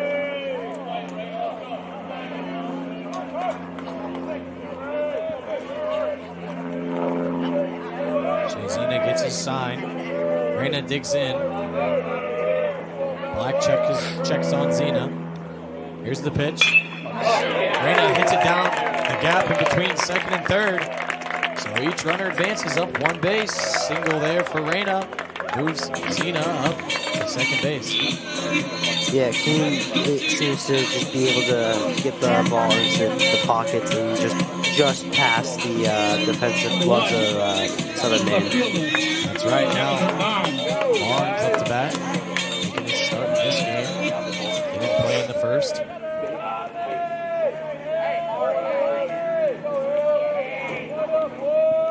Here's the pitch. Barnes shows bunt. Lays the bunt down. Moves Zena. Moves Reyna. And Barnes doesn't get to the base in time, but great bunt. Perfect sacrifice bunt. He almost got there, really. Thought he might have been able to do it. Does his job to perfection. Moves both runners into scoring position now. Second baseman number 2, Luke Anderson. Luke Anderson, who had that big triple earlier in the game, or double, the 3 RBIs, but a double. Yeah, Anderson has reached base twice today, hit by pitch and that double you just mentioned. Hoping to keep that little. Here he goes again, and it falls into the gap. Zeno scores. Reyna comes around third. He scores as well. Luke Anderson now 5 RBIs on the day. Luke Anderson having himself a day here, batting in the last spot in the order. He said, "Coach, watch me. I want to be on top 3."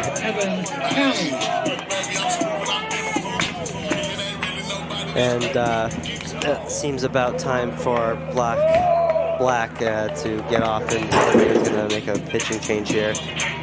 So we'll be right back here on the Owls Media Network in the middle of the 5th.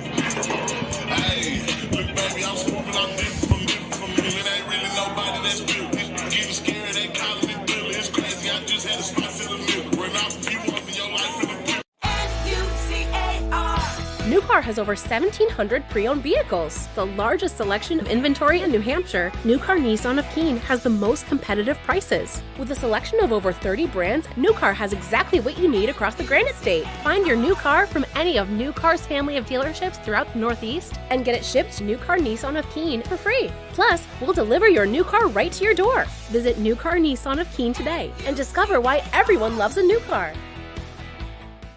Welcome to Hurt Skirt or Just Hurt. Our first contestant is suffering from knee pain from a recent running incident. What do we think, audience? Hurt Skirt or Just Hurt? Why not try Hurt Skirt? Make your recovery hassle-free with Hurt Skirt, a patent-pending, stretch-to-fit, hot-cold therapeutic sleeve, proven to stay cold longer and still remain completely mobile. Drop the ice, skirt the hurt.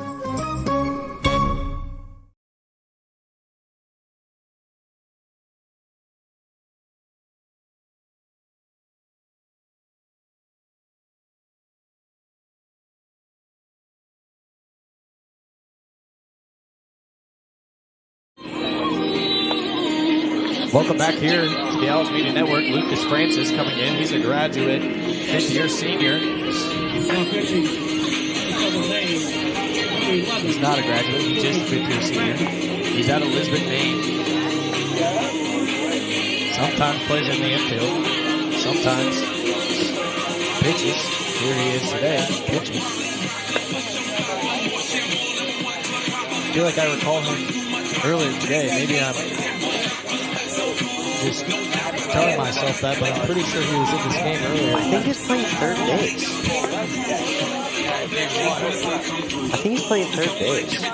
Not sure where. He was in the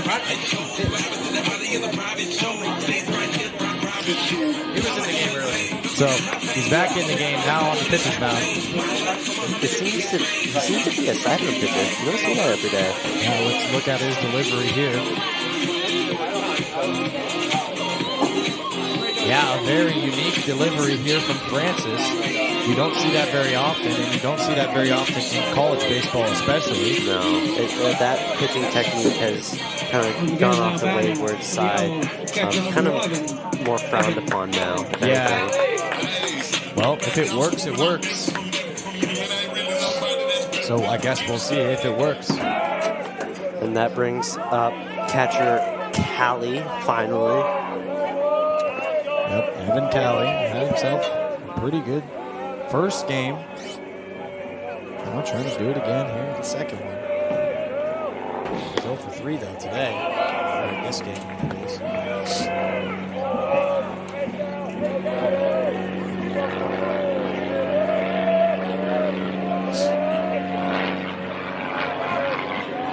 Francis digs in. The deep delivery. Callie hits it down the third baseline, and it will roll foul. They let it do its thing, and it did make it to Great heads-up play there by the third baseman there for SMU, just letting the ball just kind of dribble into foul territory.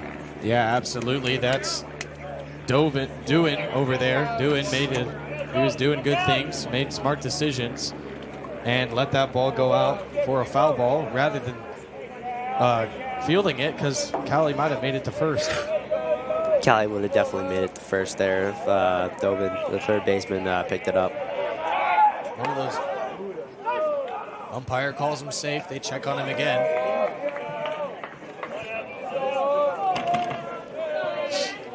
Hey, Callie.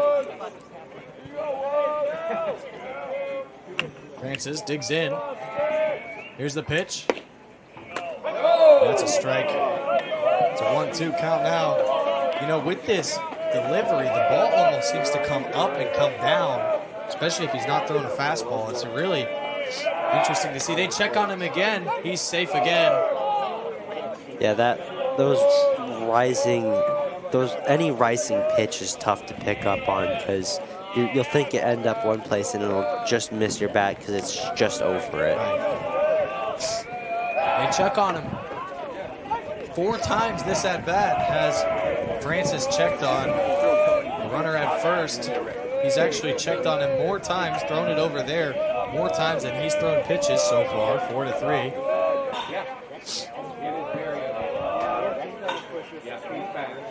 This time he'll throw. That ball chopped at down the third base line. It's way foul. Towards the field hockey goal there on the turf field.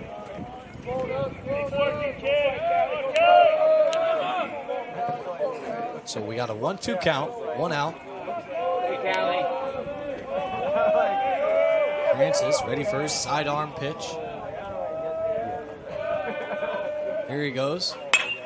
Callie swings on it. It goes to left field. And it's caught. Callie struggling today. He's 0 for 4. Unlucky break there, especially after that. He almost reached base, but then the ball just rolls foul. On a different day, actually, I think that ball stays fair when the field was a little bit more wet than last week. The ball was almost sticking more. Now it seems like it has a more true bounce. They check on him for the 5th time. He's safe for the 5th time. Yeah, with the field being more wet, more moist, and the grass just builds a thickness, and it's a lot harder to pick up on 6 checks on the hop of the ball, and it just makes the overall game just much harder to play. Right. But in this case, now we've had some pretty dry weather and some warm weather too. With a little bit of rain mixed in every now and again, but not heavy rain in any sense of the form. There's the offering. That ball's low, and a good stop made there. McHugh takes his first pitch, which is a ball. Yeah, it's Luke Anderson that they're worried about over there on first base. They've checked on him 6 times so far while he's been there. Could be 7 right here.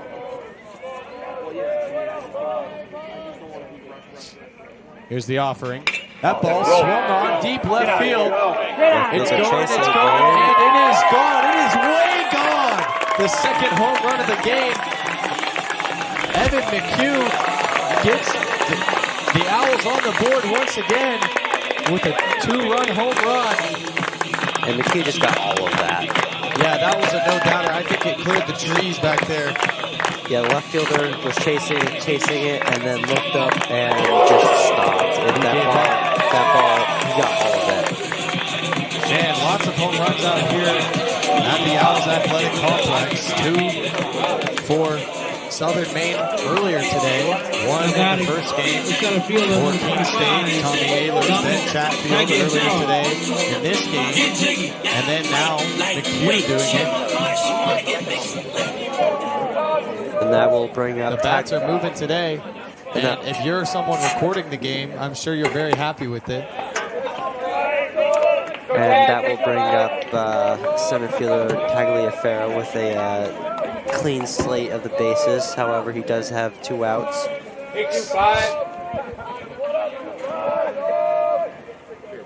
Tagliaferro, 0-1 count, facing Francis. Francis deals, that ball's high. It's going to be a ball, it's 1-1. Tagliaferro came in to replace Ahlers earlier in the game. Hopefully just a precautionary change. Here's the pitch. Tagliaferro, not sure if he went. I'm pretty sure he didn't, but it was a called strike anyways. 1-2. And for Keene, having this big of a lead just makes George Young's life a little bit easier. Allows him just to focus on the batter and not worry about how close the game is and like how much room of error he has. Yep, that ball's into the gap. Tagliaferro reaches first base with a nice single to keep this inning moving for the Owls in a positive direction. Yeah, the dominoes just keep falling for Keene. And that will bring up the catalyst himself, Chatfield. Here's the catalyst. He's going back today. Here's the spot. He loves it. He loves the runners on base. He loves RBIs. What will he do again here? Francis deals to Chatfield. Swung on and missed. Chatfield he really wanted all of that. Chatfield was ready for that home run. He saw McHugh do it earlier in the game. He said, my turn now. Let me one-up you because McHugh one-upped him. That ball, kind of a weird chopper. Didn't get a full great contact on that low pitch, low throw. Makes the play at first. So the Owls pick up 4 runs in the bottom of the 5th. We're headed to the top of the 6th on the Owls Media Network.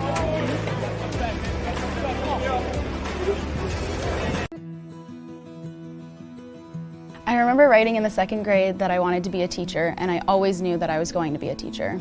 I started school a year early, and it created challenges for me because I wasn't able to pick up material as fast as the other students. Outside of school, my jaju would quiz me on my math facts and read with me. It showed me that even though I had challenges in school, there were still people who wanted to help me.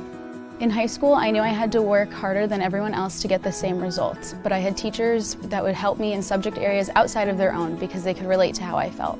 The way these interactions with my jaju and my teachers made me feel while I was learning is the inspiration for how I'd like my students to feel. I'm able to build relationships and be vulnerable with my students when they're struggling because I've been in their shoes and I know exactly how they feel. Being able to relate to them from my own experience has become a massive asset in becoming a teacher.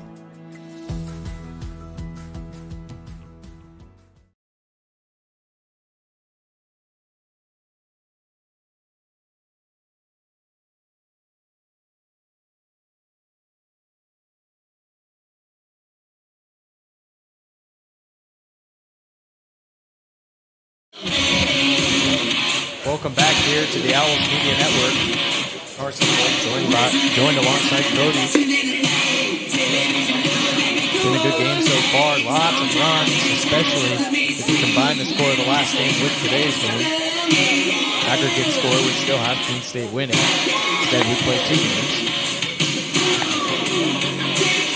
It's almost like golf. You almost play the front 9, take a little break, play the back 9. Well, we're into... You take a break when you play after you're done the front 9? I take a breath or 2, get a nice sip of water. Halfway done, that's what I would do. You just go for the rest. I just don't stop. If I'm feeling good, which half the time I am not, I just keep going. Well, most of the time I'm not, so that ball gets in there. You know who is feeling good? It's Young. He's got an 8-run lead right now. Especially as we reach the 7th. You're in the home stretch now for Keene. You're in the back half of the game. Ball's popped up into foul territory. Chatfield goes for it. Falls into the bullpen. Chatfield won't get there. Well, you start having to talk about run rule at this point in the 7th inning, 10 runs after 7. If I'm Keene, I'm not thinking about the run rule, though. I'm thinking going out there, having fun, getting that next batter, that next out, that next strike. Because if I'm thinking of getting the run rule now, I'm not in the moment. I'm thinking in the future. That's a good point. Defensively, definitely want to stay here in the present as umpire catches that ball after it hit the ground. Defensively, definitely, but I'd say offensively, get to that run rule. You got to get some more. You got to get some more runs on the board rather than playing conservative. Let's keep the bats rolling. You don't want to stop your momentum. Yeah, and chill out. Here's the delivery, and McHugh waves him off. Makes the catch for 1 out here in the top of the 6th inning. You could also see it in a way that if you're in the offense and you're thinking, I want that 10-run rule, you might be swinging for the fence because you want it now. So you might be putting up some not great at-bats. Well, not now necessarily. We have to wait till the 7th inning. So now it's just... Right now you're just playing baseball. Yep. But that's what you love to do, especially if you're a player. Bunt attempt goes foul. There's the ball, and it's picked up. So Young comes in, in the 4th inning at the very end to do that 1 pitch, 1 out, end of the 4th. And then comes in next inning and puts up a 0. And a great short inning for him, too. He's only sitting at 17 pitches. Yeah, if I'm George Young, I'm feeling really good about myself. Absolutely. I'm like, I want to get out there and I want to deal them another 0. Oh, absolutely. That's what your job is as a pitcher, and he's making good strides to do that currently. Here's his stride towards the home plate. And especially with him coming into this game with a 9.35 ERA, that's on the higher ends of ERA. And so for him to come in and do what he's doing right now, he's feeling good. That's right. There are closers warming up in the bullpen right now for the Owls. That ball comes in for another ball. It's 3-1. So, yeah, although there are closers coming in, I'm sure Young would like to just keep relieving here and just keep doing what he's doing. And Blood, I would assume, would keep him in as long as he can, as long as he keeps doing well and keeps his count pretty low. That ball gets in there for strike 2. It's a 3-2 count, 1 out.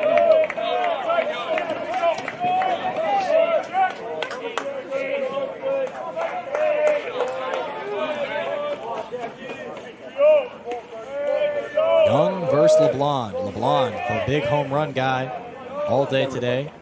He hits it over to Chatfield. Chatfield makes the play himself. Makes a diving effort to first base and gets the out.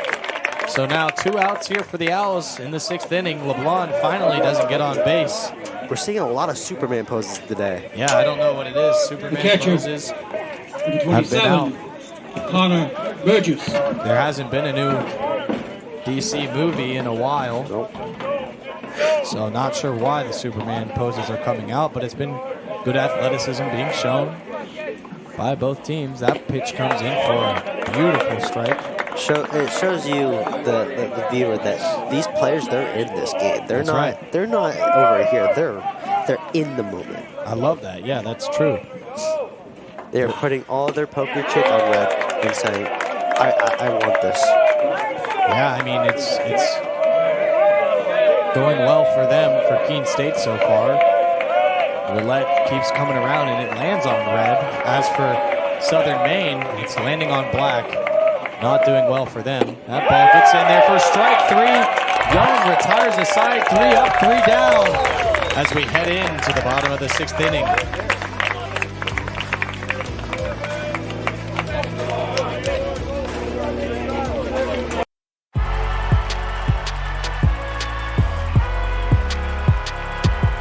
Number 32, Kyle Hornsby.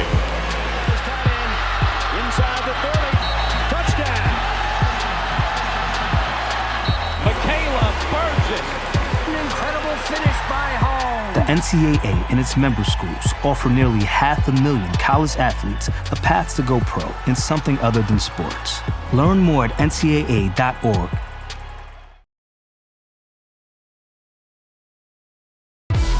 Ignite your athletes. Empower your coaches. Rally your community. Support every team with one solution with the Huddle Athletic Department Package. You put all your school's coaching tools under one roof. From recording to analyzing to sharing, with your Huddle AD package, you cover every angle. Equal access means equal opportunity, and equal opportunity means full potential. Let's take your department to the next level.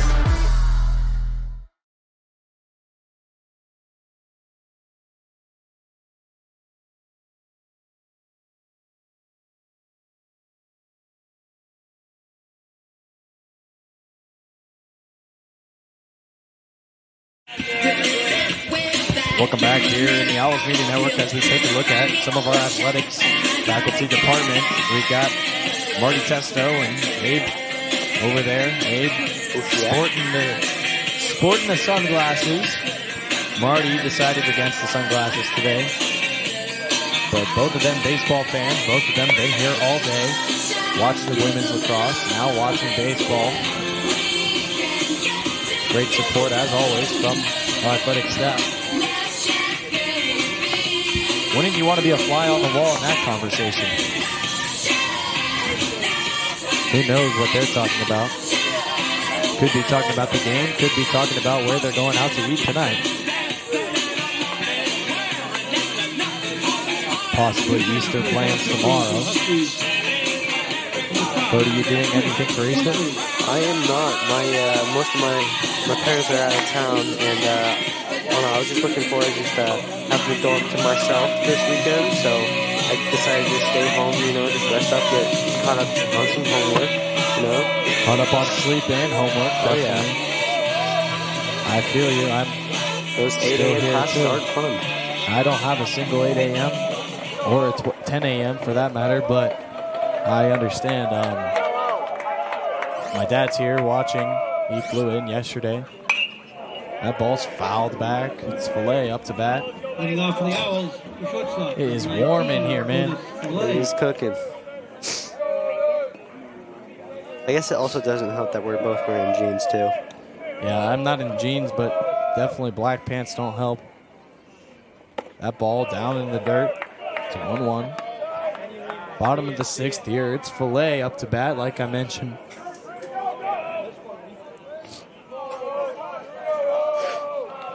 Filet in the middle of the order. He's gotten on base a couple times, struck out his last at-bat, hit that ball. And he'll get out right there. A nice ground out to second base. So we're moving quickly here in the bottom of the 6th inning. Shea Zena up to bat. Had it. A good day earlier. Made it around the home plate earlier today. Off of a single, he moved all the way to home. So now Quigley, the pitcher, new pitcher, he's dealing. Zena's hitting.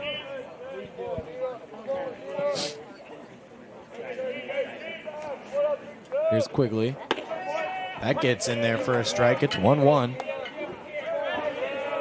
Yeah, Shea hoping to work off his last at-bat with that nice little poke past the third baseman's stretched out arm, and maybe continuing some of that double energy he produced last game. Right. Chris Quigley, the pitcher here, he played second base in the first half of the doubleheader. Now he's in to pitch for the Owls. Or not the Owls, for the Huskies.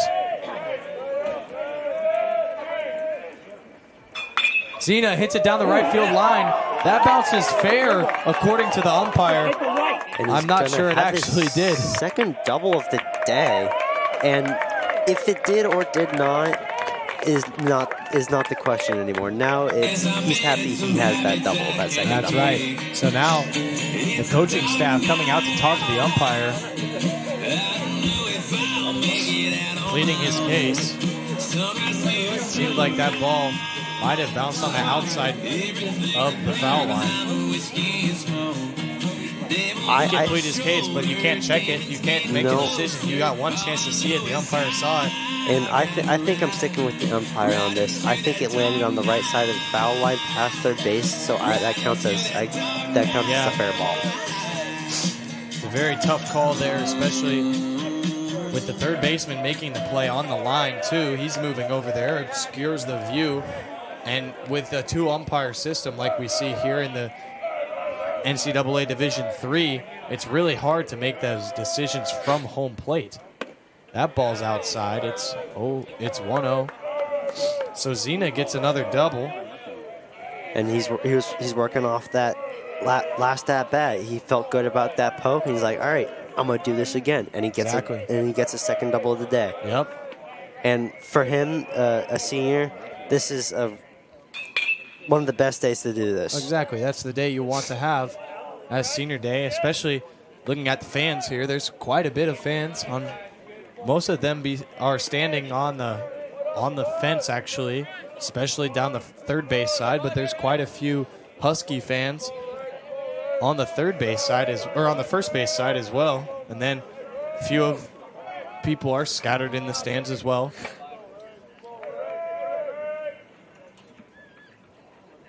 That ball way in the dirt. Zena stays put at second. Yeah, I would say definitely the best attendance we've seen, which makes sense. It's senior day. You want to be here. Senior day, it's relatively some of the nicer days we've had in a while. High 60s. Easter weekend, too. Families are in town looking for something to do. That ball won't catch a corner. It'll be another ball. It's 3-1 here. 11 pitches for Quigley. Shea Zena lurking over there on second base. Ethan Reyna up to bat. He's 3 for 3. Tries to make it 4 for 3, and he does 4 for 4. He's just like that. Zena's gonna get. Shea Zena thought about it. Was getting called home and then thought about it for a second. But Reyna's gonna pick himself up a single there. So now Reyna 4 for 4 on the day. Shea Zena in front of him moves over to third base after that double for himself. We got runners on third here, 1 out, 10-2 game.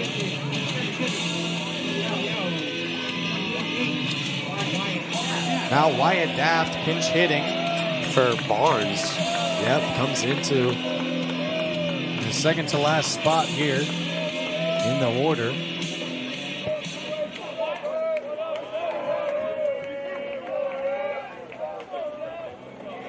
So Quigley deals against the pinch hitter, Daft. Daft takes a peek at the first pitch. That one's in for a strike.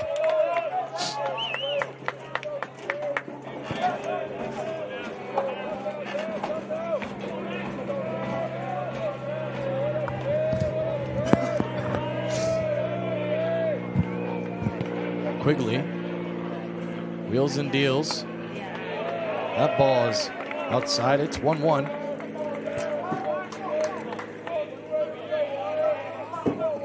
Nice little breeze coming through this window. I'm standing right in front of it. It feels amazing.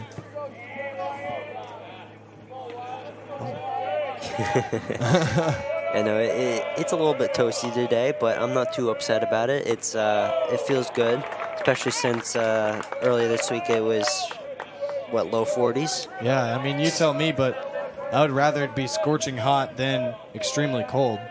That's the Midwest in me, not talking to probably a New Englander, but most New England people don't get the crazy scorching heat. No, it's it will reach up there from time to time, but it won't get high. Yeah, but again, at the end of the day, I hate the cold, hate playing in the cold, hate doing anything in the cold. So I would prefer it to be real hot than real cold. And Daft gets blown by there. It's a 3-2 count. Quigley versus Daft. Runners on first and third base. 1 out. Here's the offering. The runner goes. Daft chunks it into the infield. Thankfully, runner gets back to first base after he was stealing. Makes a quick turn. Came back real quick there. Ended up diving into first even though he didn't need to. Now Luke Anderson up to bat. Has had an amazing day so far. Anderson with a single and a double. That double being a 3-run RBI. And the single being a 2-run RBI, and then hit by a pitch in his first at-bat.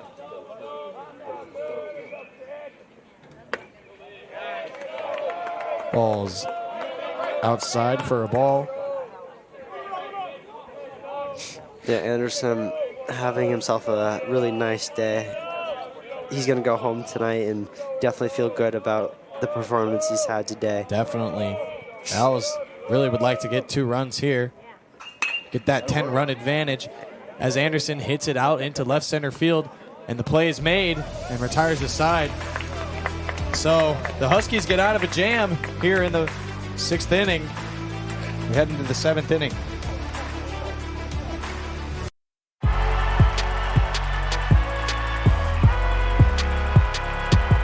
Number 32, Kyle Hornsby. Inside the 30. Touchdown. Michaela burns it. An incredible finish by Hall. The NCAA and its member schools offer nearly 500,000 college athletes a path to go pro in something other than sports. Learn more at ncaa.org.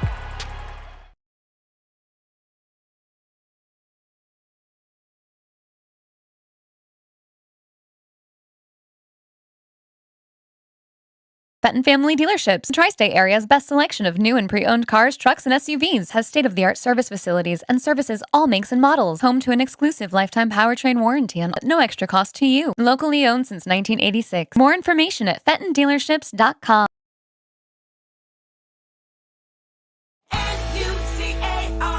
New Car has over 1,700 pre-owned vehicles. The largest selection of inventory in New Hampshire, New Car Nissan of Keene has the most competitive prices. With a selection of over 30 brands, New Car has exactly what you need across the Granite State. Find your new car from any of New Car's family of dealerships throughout the Northeast and get it shipped to New Car Nissan of Keene for free. Plus, we'll deliver your new car right to your door. Visit New Car Nissan of Keene today and discover why everyone loves a new car.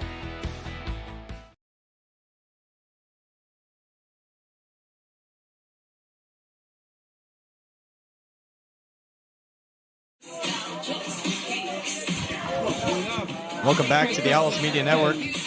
Young is still on the mound here. We're in the top of the 7th inning. Keene State currently leads 10-2. Young facing Economy. Economy 1 for 1 on the day. Also reached first base off a walk.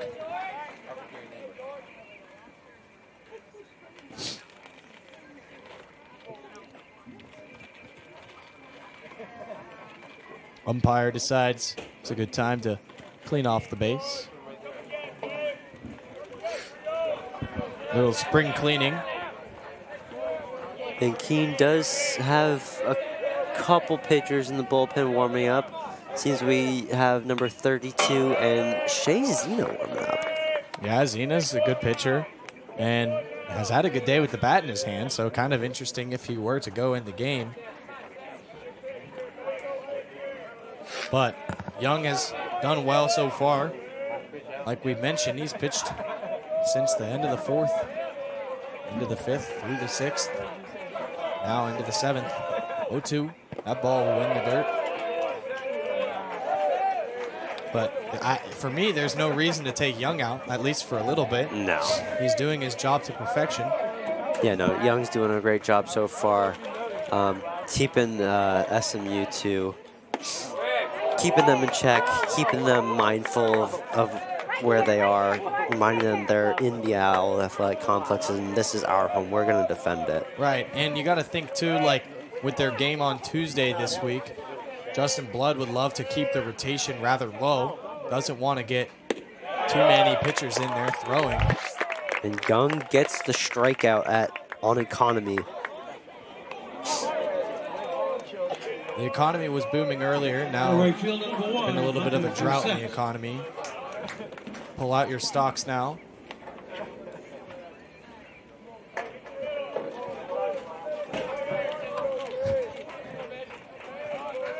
One out. Young face Brissett. Brissett, the top of the order, has struggled today. Hits it to the third base side. McHugh picks it up, throws it to Chatfield. Chatfield makes the grab. There's 2 outs now.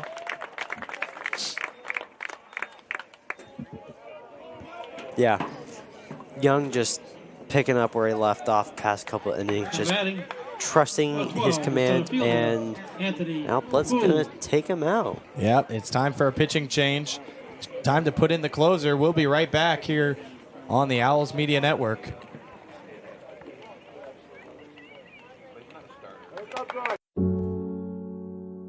A single thread is unique.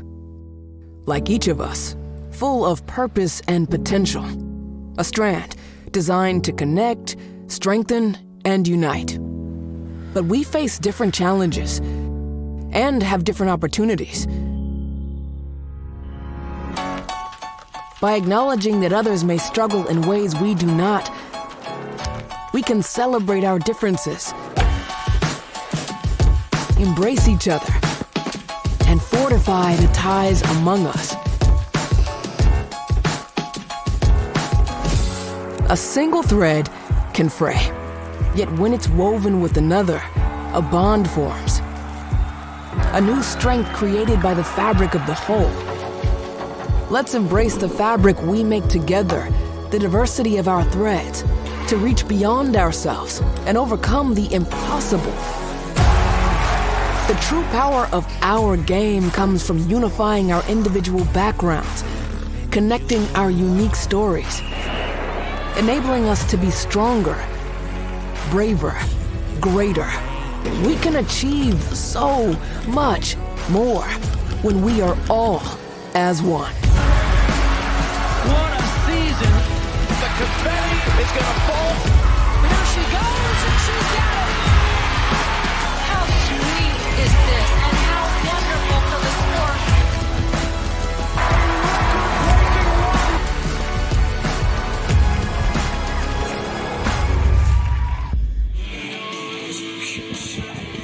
Welcome back on the Owls Media Network. Senior Jack Lang coming into the game. He stands at 6'2". The reliever, his 4th appearance, 5th appearance now. Yep, 5th appearance, coming into this appearance with a 1.12 ERA, which is really good. Definitely what you would want to expect out of one of your relievers coming into a crucial spot, crucial game like this. Because if Keene wins this, as we stated a couple of innings ago, we're going to be tied with East Con. And so, like, you're going to want to put your best pitchers into this to keep this lead so you can tie East Con and then go in facing them with that tie. Yeah, like we mentioned at the top of the broadcast, they play East Con this week. Battle for first place. East Con sitting at 8-2. Keene State currently sitting at 7-2. They win this game, it'll turn into 8-2. And they play each other on Tuesday. That's pretty awesome. That'll be a perfect game to come watch. So if you're available, make sure you tune in here on the Owls Media Network. And that's a strike 3 called. That retires the side. Jack Lang comes in, makes a strikeout, gets out of this inning. We'll be back.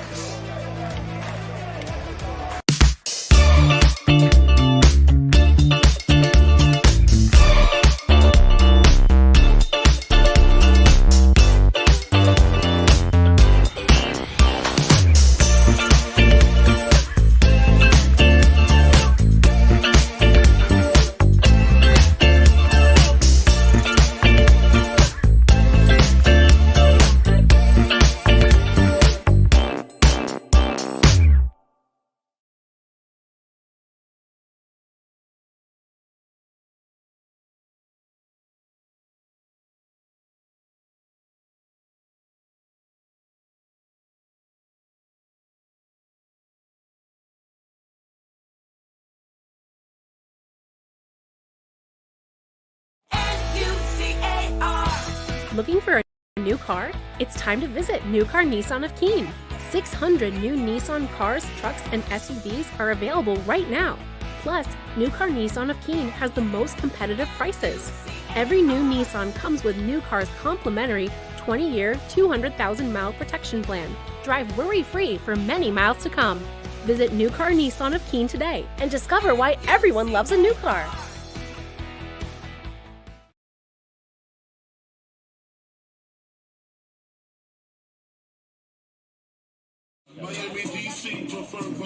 Welcome back here to the Owls Media Network.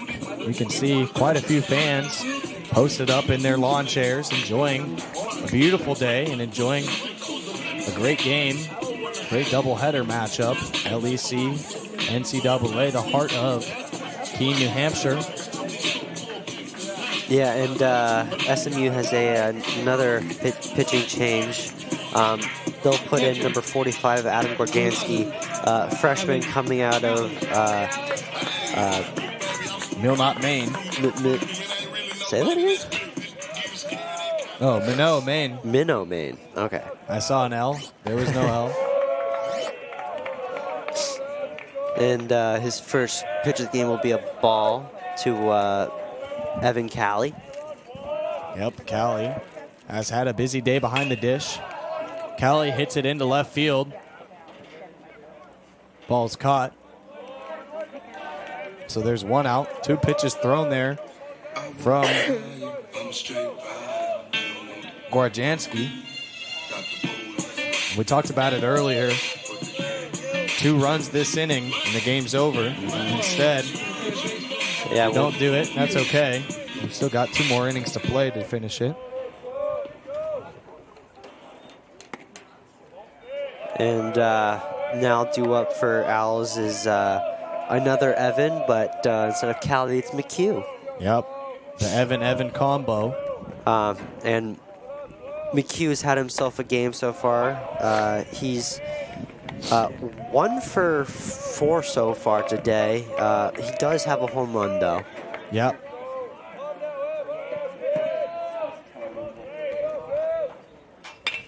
And that ball hit well, but right to the right fielder.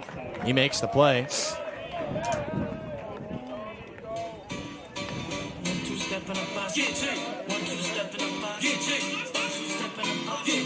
And with McHugh's fly out to right field there, they'll bring up Ayler's pinch or sub for the game, Tagliaferro.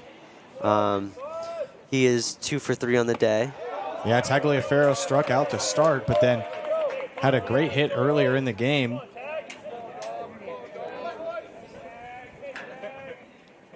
Oh yeah, it was that line drive down the third base line. He pulled it over there. That ball's low. Go down. So Tagliaferro facing Gorjanski. That ball misses the zone again. Adam Gorjanski. In a tough spot here. His team down eight runs. And that time he finds the zone. It's 2-2. His team down 8 runs. The mindset coming into here is probably pretty hard to focus in. Stop the bleeding. Stop the bleeding. Just get out alive. Get on the bus. Yeah, no. Gorjanski's hopes and prayers coming into this appearance is stop the bleeding. Hopefully rally your team, maybe boost the morale a little bit. Quick 1, 2, 3 inning, get the bats going. And that's what all you're hoping for. It's this late in the game, so there's may not be the biggest chance of a rally, but there still is hope. So you might be trying to get that quick inning just to get the bats up there, hoping for some fire, some spark. But with that, after leading in the count, Gorjanski actually goes ahead and walks Tagliaferro.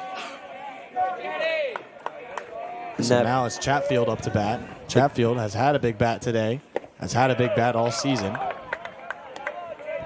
Yep, the Catalyst hoping to maybe start something here, get those dominoes falling again, and they're hoping to end the game early. That's right, Jonathan, the Catalyst Chatfield. He likes to get the scoring started. Wants to do it again here, too. Chatfield with 8 home runs on the season. A 9th home run right here ends the game.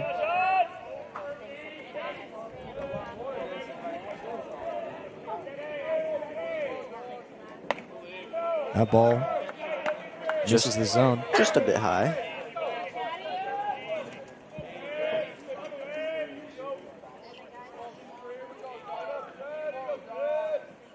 Here's the 2-0. That ball also high, higher than the last one. And Gwarjanski finds himself behind 3-0 right now. Especially after that walk. Got the 2 outs to start, but then walks Tagliaferro, now facing Chatfield, and walks Chatfield. So now Keene State has 2 runners on base, 1 in scoring position. And a good chance here. Good chance for Filet to just at least get a single and score Tagliaferro from second. Maybe not score Chatfield, maybe advance Chatfield to third, but he definitely is hoping to get like a nice little blooper to that left center field gap and score Tagliaferro. With 2 outs makes things a little bit more complicated. No opportunity for a sacrifice or anything. Nope. And even though with the sacrifice, that wouldn't score Tagliaferro. It would just advance the runners, though. It would advance them, yeah, which we've seen Keene State does that. They like to do that, like to lay down those sack bunts. Sometimes sack flies work for them as well.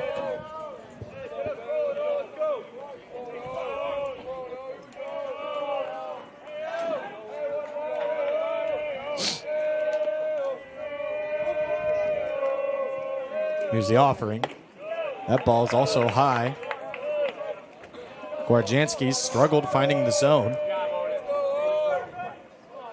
It's 2-1 here. He's thrown 1 pitch in the last 9 pitches. 1 strike, that is. That ball also misses the zone. It's 3-1. Gwarjanski really had a perfect first 2/3 of this inning and now really struggling. Yeah, it's fallen behind in several counts back to back to back. And like you said, just started coming off that strong start, fly out to right field, foul. You know, having those first 2 at-bats really strong, 2 flyouts, and then coming into these last 3, it hurts you. Yep. It'll definitely do something to you mentally, and you're just going to waver significantly. Absolutely.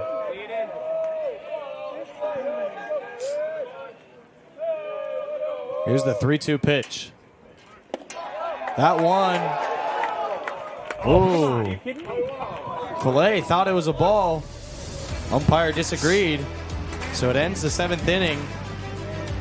No runs, no hits, no errors as we move into the 8th. I worked in HVAC when I was in high school, and I really liked being on a job site. When Keene State came to my high school, the admissions counselor told me I could have a job on a job site and also make a difference on people's lives. He said being a safety engineer meant I could work with my hands, but also make sure that everybody was going to be home safely at the end of the day. The safety field is growing rapidly because companies are noticing that keeping their workers healthy means that they can keep their workers working.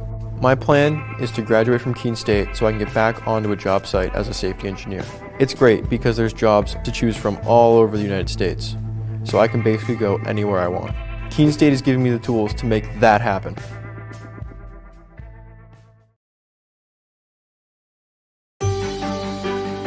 Comprehensive learning is being able to adapt to experiences and apply the things that I learned.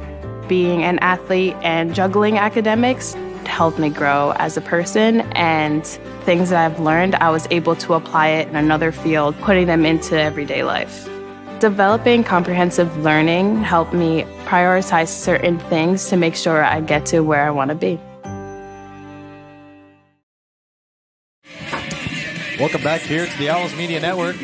We can take a look at some of the senior day activities. little cookout for the players and the fans.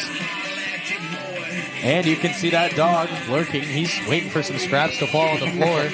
Maybe a little bit of lettuce or ketchup or something falls down. I'm sure the dog will go pick that thing up. Leading off the third baseman, number 18, Boone.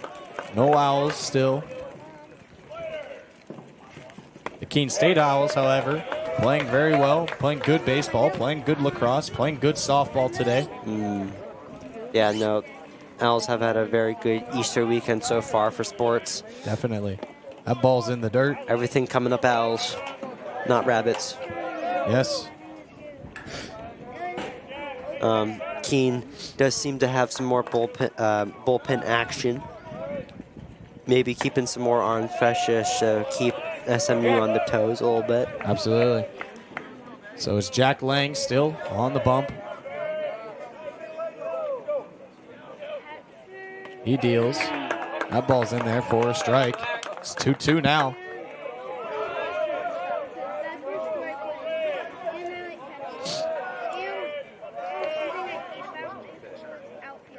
Lang deals.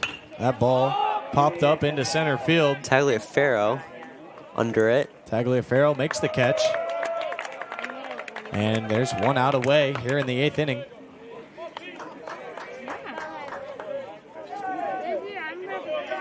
So the Owls are 5 outs away now from the sweep. 5 outs away from extending their streak from 6 games to 7.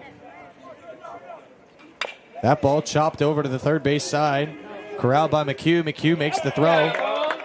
And Chatfield makes the catch to get the second out of the inning.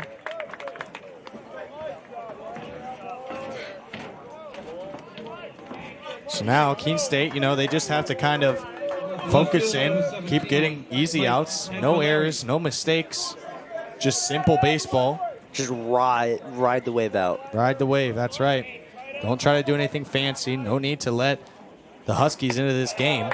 No, that's the last thing you're wanting to do for Keene. Just don't let the Huskies get these last inning rallies like they did last game. Just shut them down at all ball turns. Goes foul, way foul, behind the backstop. And so far, Keene's pitching this game has been doing that. They've been consistent at just pumping strikes into the zone and just keeping the Huskies just shut down. Here's Lang. Ball hit, second base, Luke Anderson, throws it to Chatfield. Chatfield makes the play to end the inning. We head in to the bottom of the 8th.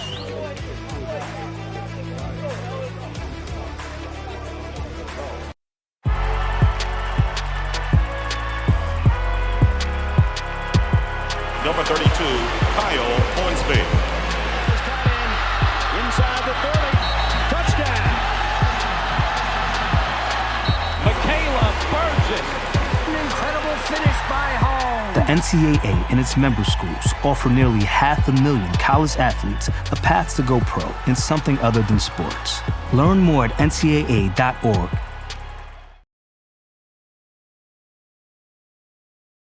College sports fans, get ready for game day with officially licensed merchandise from the NCAA official online shop, ncaa.com/shop.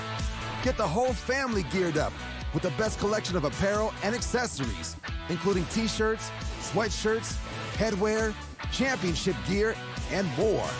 Visit the NCAA shop for today's special offer and rep your favorite team now. Only at ncaa.com/shop.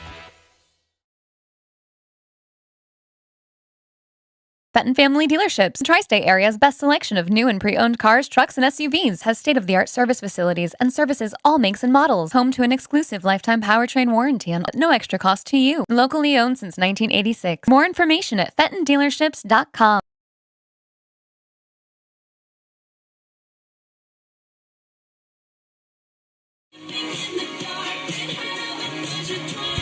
Welcome back here on the Owls Media Network. Due up, Shea Zena, Ethan Reyna, Wyatt Daft. Senior Day festivities. Senior Day's gone well so far for the Owls. It's the bottom of the 8th inning. Quick game recap for you. First inning was scoreless for both teams. Second inning, the Owls got on the board first with 2 for themselves. Southern Maine followed that up with 2 for themselves in the top of the third. Then the bottom of the third, Owls got 4. And it's been a scoreless 4th inning.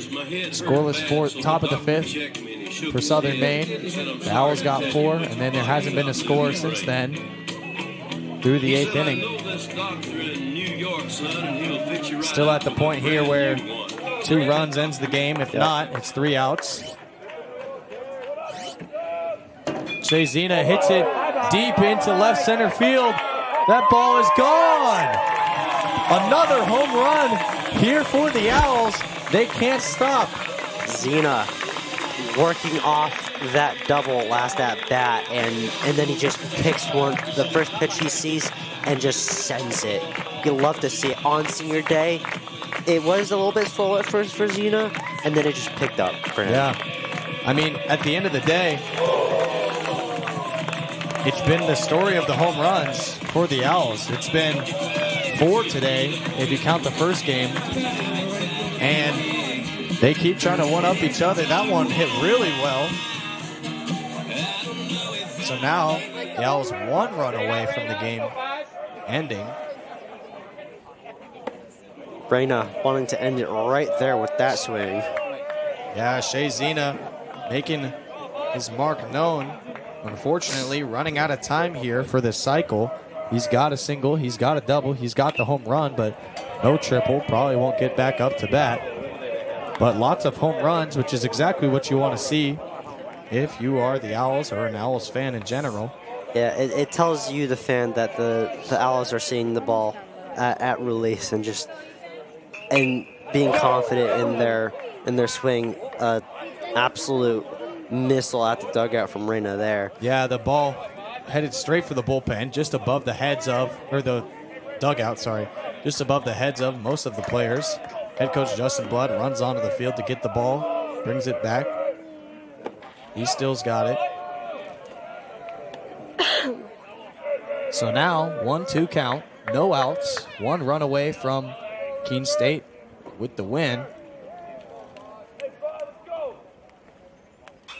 That ball is hit into right field. It's going, and it hits the wall just below the top of the wall. Reyna wanted to walk it off right there. That looked very, very close there, Carson, let me tell you. Man, he wanted back-to-back home runs, and what a way to do it. Back-to-back home runs to walk off the game. That would have been, I got my first home run call earlier today with the Ehlers home run. I would have had my first walk-off right there. Not exactly a normal walk-off situation. And Wyatt Daft hoping to cap off senior day with a walk-off here. Get his first hit of the game after coming in, and just putting a nice little cap on this year for himself. Yep, all Daft needs is just a nice single or double, and it'll score Reyna.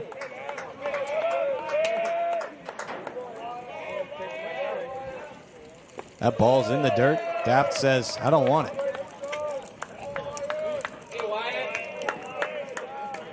Daft coming in the middle of this game as a substitution. Reyna lurking at second base, ready to get going. Daft ducks out of the way, but it's a strike.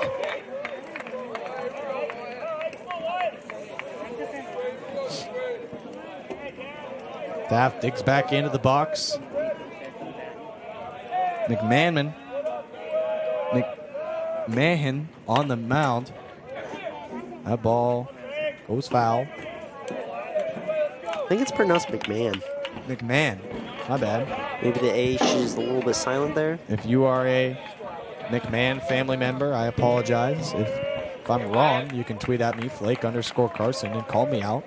McMahon? I don't know.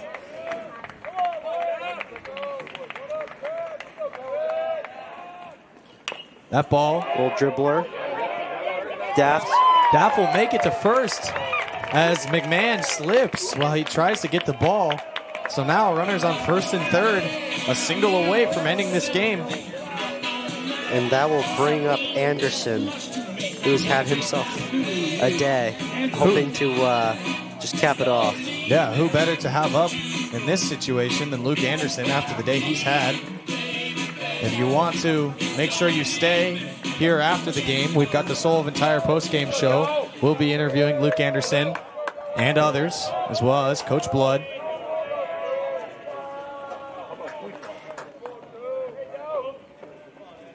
Here's the offering. Anderson doesn't want it.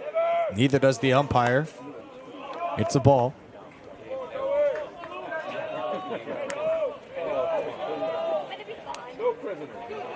Here's McMahon's 12th pitch. Anderson hits it into right field. That ball's going, and it is just short of the wall. Hits the warning track, but that'll be the game here in Keene, New Hampshire. Keene State walks it off, 12-2 final score through 8 innings.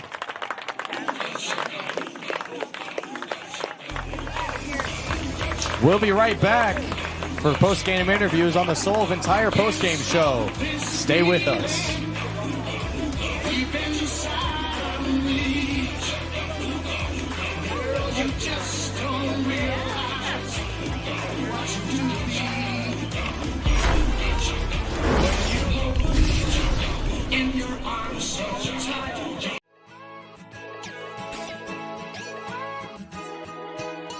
We are Keene State. Here, we believe that everyone is welcome and anything is possible. We're empowering your unique voice. Igniting potential and possibility. Look closer. We are a tight-knit community, an inclusive community, where people can be their true selves. Bring your ability, background, culture, or traditions, whatever makes you you. Because Keene State becomes home from day one. Come find your people and enjoy live music, art, coffee, thrifting, and did we mention the food? And if you're worried about what there is to do on the weekend, just look at this. Everything we do here is about community. Because we're a community of intense learners with extraordinary hearts that raise each other up. We are fueled by each other's successes. Learning outside the classroom as well as in. And we're here to provide the guidance and support you need to succeed. All right, let's get hands-on. In the lab. In the studio. In the pool. On the dance floor. On the stage. The choices are yours, the opportunities are here. Here at Keene State College, we're focused on teaching students the skills for an ever-changing world. I'm ready to tackle problems with industry-ready skills. You'll get a resume that writes itself and a paycheck that earns. Elevated confidence. World-class courage. And we never stop learning. True learning takes collaboration. We explore what drives our passions. Celebrate our individual voices. And spark possibility together. Every single student, every single day. You already have what it takes. Welcome to Keene State.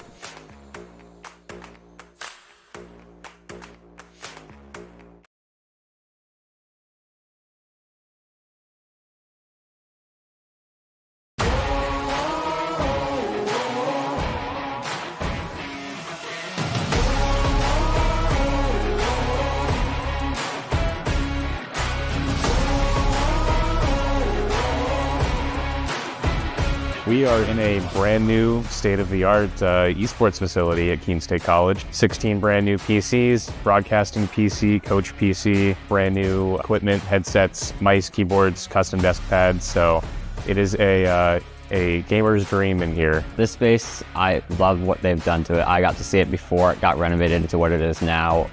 It looks amazing. I look forward to coming here every day just to see the space and just play in this cool environment. It was a real upgrade for me, and I think that's part of the reason I play a lot better now. Top of the line, everything, computers, chairs, monitors, headsets, everything. We are recognized as a varsity athletic program at Keene State College, much like basketball, volleyball, baseball, what have you. We have 3 titles, 19 student athletes, 5 total coaches. We are working very hard every single day to put our program on the map. Like I said, I do track and field also. It's still the same level of dedication, still the same level of practice. But it's not as active. However, it still requires a high level of skill and a high level of dedication, and giving it your all every night still applies regardless of both. The goal for the future of this program is onward and upward every single year. Esports, being the industry that it is, continues to grow itself, and so we have the opportunity to continue pushing Keene State esports onto the forefront. You're gonna underestimate us. We've been working on this. We've got our game now. We're gonna play our game, right?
The road to national championships runs through NCAA.com.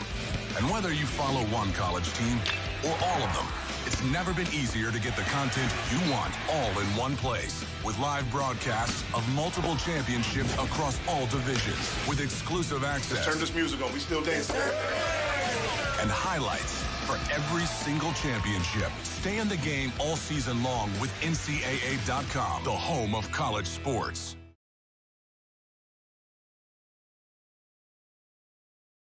When we put this uniform on, we're preparing to serve our home state of New Hampshire. We serve part-time in our own communities and for our families and friends. In any emergency or disaster, you can count on the soldiers of the New Hampshire Army National Guard to be there. Our mission here at home is to make life better for everyone, and the benefits we earn help us improve our own lives. Learn more about part-time service with the New Hampshire Army National Guard at nationalguard.com/NH.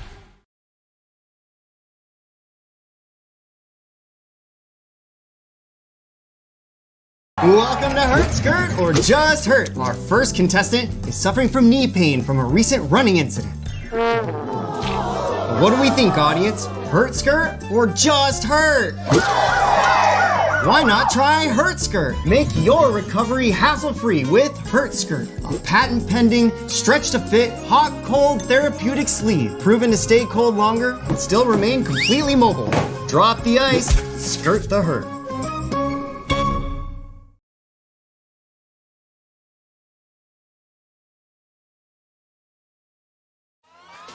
All right, pay attention. Welcome to Fandom 101. We'll cover the tools of the trade from foam fingers in the wave to the super secret wave. How's that for a course description? Lesson 1, your game starts long before the opening whistle, so arrive prepared. 2, if something piques your interest, raise your hand. And 3, work in groups. NCAA championships, attendance is encouraged, passion is mandatory. Get your seats today at ncaa.com/tickets. Class dismissed. When we put this uniform on, we're preparing to serve our home state of New Hampshire. We serve part-time in our own communities and for our families and friends. In any emergency or disaster, you can count on the soldiers of the New Hampshire Army National Guard to be there.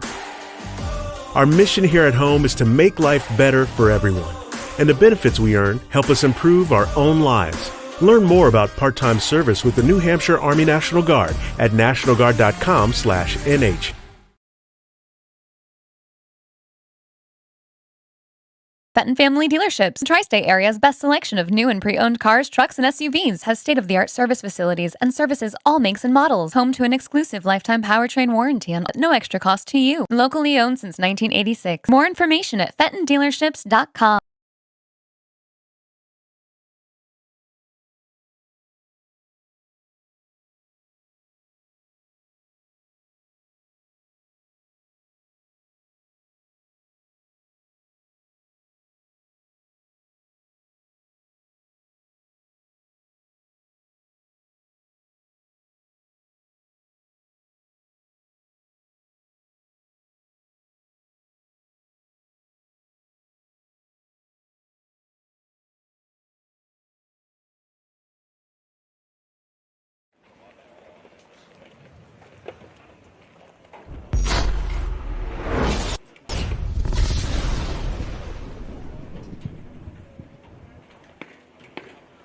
Welcome back to the Sullivan Tire postgame show. We're joined by Tommy Ehlers and Luke Anderson. After back-to-back wins here for you guys, 7-game win streak. Luke, it's been a big day for you. Just kind of talk about your overall thoughts here on senior day. Yeah, I mean, it started off early. We had good energy early, showing up for the guys. Just everyone, good spirit, and I'm pretty sure we carried it over in the games pretty well. Yeah, you had 7 RBIs today, so kind of what was your mindset? Normally, I mean, respectfully, that doesn't always happen. Yeah. So what are your... Yeah, no, you're right. I don't know, kind of just keep trusting my approach, and the guys were on base, and I came through when it mattered, and yeah, it feels good.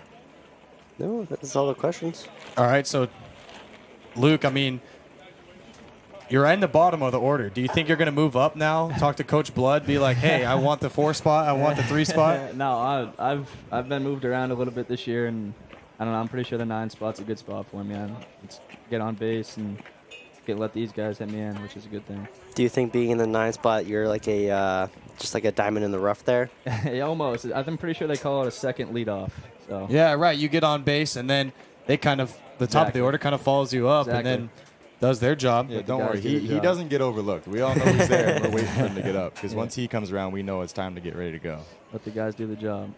And then, for you, Tommy, you had a big day as well with that home run, but then came out early in this second game. So what's your kind of overall thoughts at this point? I mean, I'm happy with how we played. I'm glad that the injury didn't stop the momentum, and took a ball off the ankle, which wasn't great. So I decided wasn't going to be able to come back in. It wouldn't have benefited the team if I did. And I'm glad that Dom Tags, freshman, mind you, is that he comes out. He doesn't get very many at-bats, and he came out and he did his thing, made good plays in the field, was big in the at-bats when we needed him, got a couple of knocks, and along with Ando, they did their job, man. You can't ask for anything more than that, and especially with everybody all doing their job at the same time, we were able to put up 12 runs, and he didn't even need me in the game. So, I mean, yeah, it sucks that it got dinged up, but it's great that we were able to do what we needed to do. Right, so, I mean, a big statement win for you guys, especially on senior day. So how does that kind of feel? Especially on senior day, you never want to lose, but when you win like this, it's even a better feeling. Yeah, it feels great, especially even getting some of the seniors out there on the field. Right. Is even better because they get to do their thing with their families here and for their last time potentially seeing them play here ever.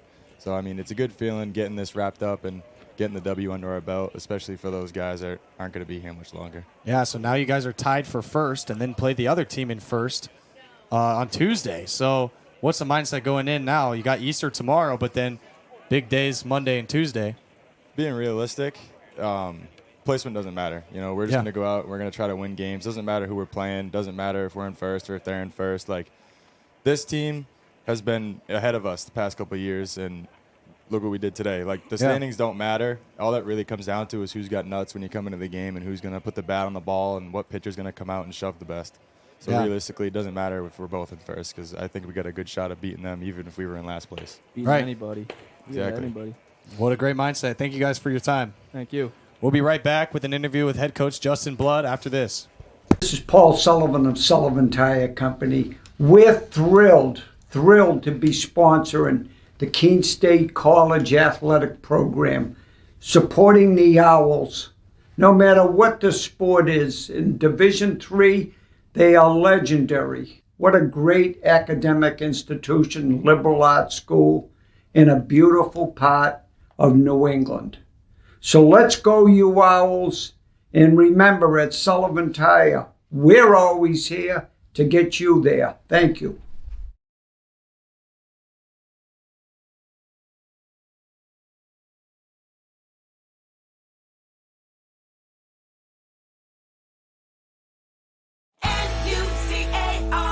New Car has over 1,700 pre-owned vehicles, the largest selection of inventory in New Hampshire. New Car Nissan of Keene has the most competitive prices. With a selection of over 30 brands, New Car has exactly what you need across the Granite State. Find your new car from any of New Car's family of dealerships throughout the Northeast and get it shipped to New Car Nissan of Keene for free. Plus, we'll deliver your new car right to your door. Visit New Car Nissan of Keene today and discover why everyone loves a new car.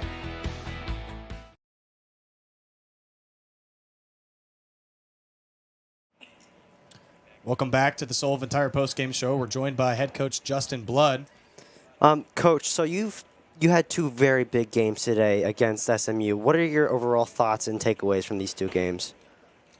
I've been really impressed with our at-bats. I said to the guys in the huddle that looking across, not just today against USM, but the last few games, the opponent has looked, at a loss. Like they've looked, and we've been in that spot before too. So it's good to be nice to be on the other side of it. But we just keep, how many hits? I don't know for the day how many hits we had, and the last few games we've just been piling up good at bats, and we've been getting our money's worth too. We've been hitting a lot of balls hard, and so when you every inning can apply pressure to your opponent offensively, it puts them in a tough spot, and I think it really helps our defense and our pitchers feel more confident they can come out and throw strikes. So it was definitely an important day, and ultimately we did what we had hoped to do. Right. You and I kind of talked about how much the bats have been good for you guys as of late, and then we also talked a little bit about the bullpen the other day. In the first game, bullpen wasn't as good, but today, a great showing of the bullpen. I'm surprised you guys pulled Young. He was cooking, but obviously probably want to keep him healthy and, not, geez, I can't think of the word, not tired. Yeah. For the next game. No, I thought that Troy and George had not been used that much this past week. They are usually the guys we use in higher leverage situations. So because we haven't really been in any of those the last few games, they hadn't been used. So I told them the last 2 days of practice, be ready because we're going to probably extend you for a little longer stretch if you get in the game this weekend. So I thought Troy did a great job. Thought Liam Conley did a great job in the first game, and then George certainly, and Jack. Jack has been throwing the ball really well, so we wanted to get him in and believe that he would do a good job, and he did. So yeah, the bullpen, Jake and Cam. They had a good approach against Jake, and then Cam just wasn't as sharp today as he typically is, and it was good that those guys did a great job behind him for sure. Yeah. So you're now tied for first, which is big, and now you're going to go face first place team. Yeah, you're tied with EastCon. And what are your expectations going into this game, and what are you hoping for? I just want us to continue playing good baseball. Ultimately, we have put ourselves in a good position in the conference standings. Certainly haven't locked anything up, or we're not trying to look too far ahead. But Tuesday's game, it's an important game, but win or lose, it's not gonna, it's not the end of the season. We still have many games in front of us and a tournament that we're expecting to be in, and it's a good opponent, and we've seen to play some tough games down at their place and some very close games here. This field is a great neutralizer. I keep telling our group, so they'll get to face us feeling a little different than we did when we saw them the last time and at home. So I like our chances. Yeah, you guys have a great record here at home, but then also that 7-game win streak. So best of luck on Tuesday. And, yeah, thanks for your time. All right, thank you, guys. Appreciate it. Yep, best of luck. We are Keene State. Here, we believe that everyone is welcome and anything is possible. Look closer. We are a tight-knit community, an inclusive community, where people can be their true selves.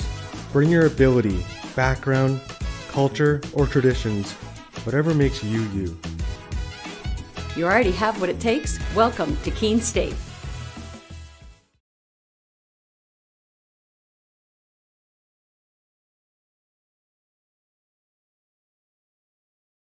If you're not here for Fandom 101, you're in the wrong class. Here, we learn the fundamentals of fanology, the basics of bringing the noise, and the physics of bringing it out. Your path to fan mastery begins here. It's all part of the curriculum. The NCAA Championships. Attendance is encouraged. Passion is mandatory. Buy your seats today at ncaa.com/tickets. Class dismissed.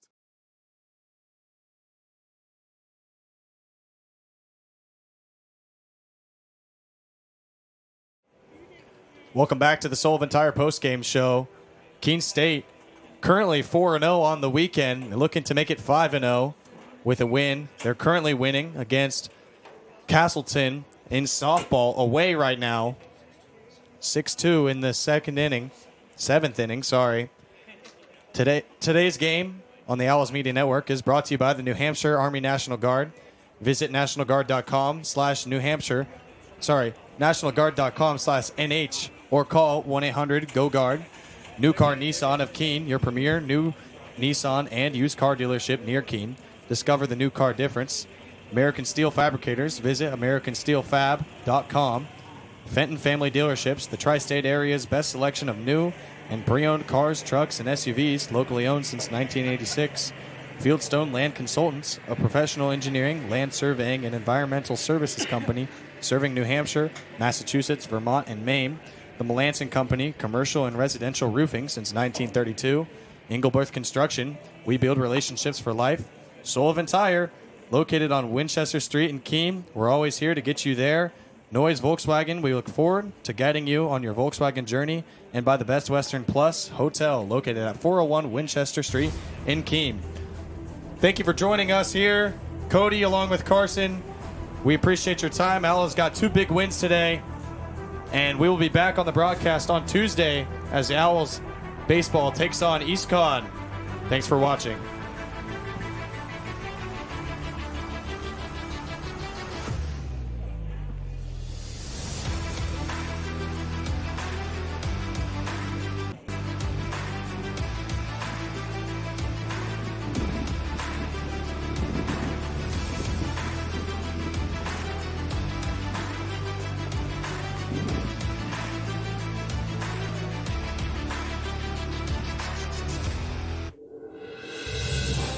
You have been watching a Keene State Athletics broadcast on the Owls Media Network. Please tune in to our next broadcast and thank you for watching.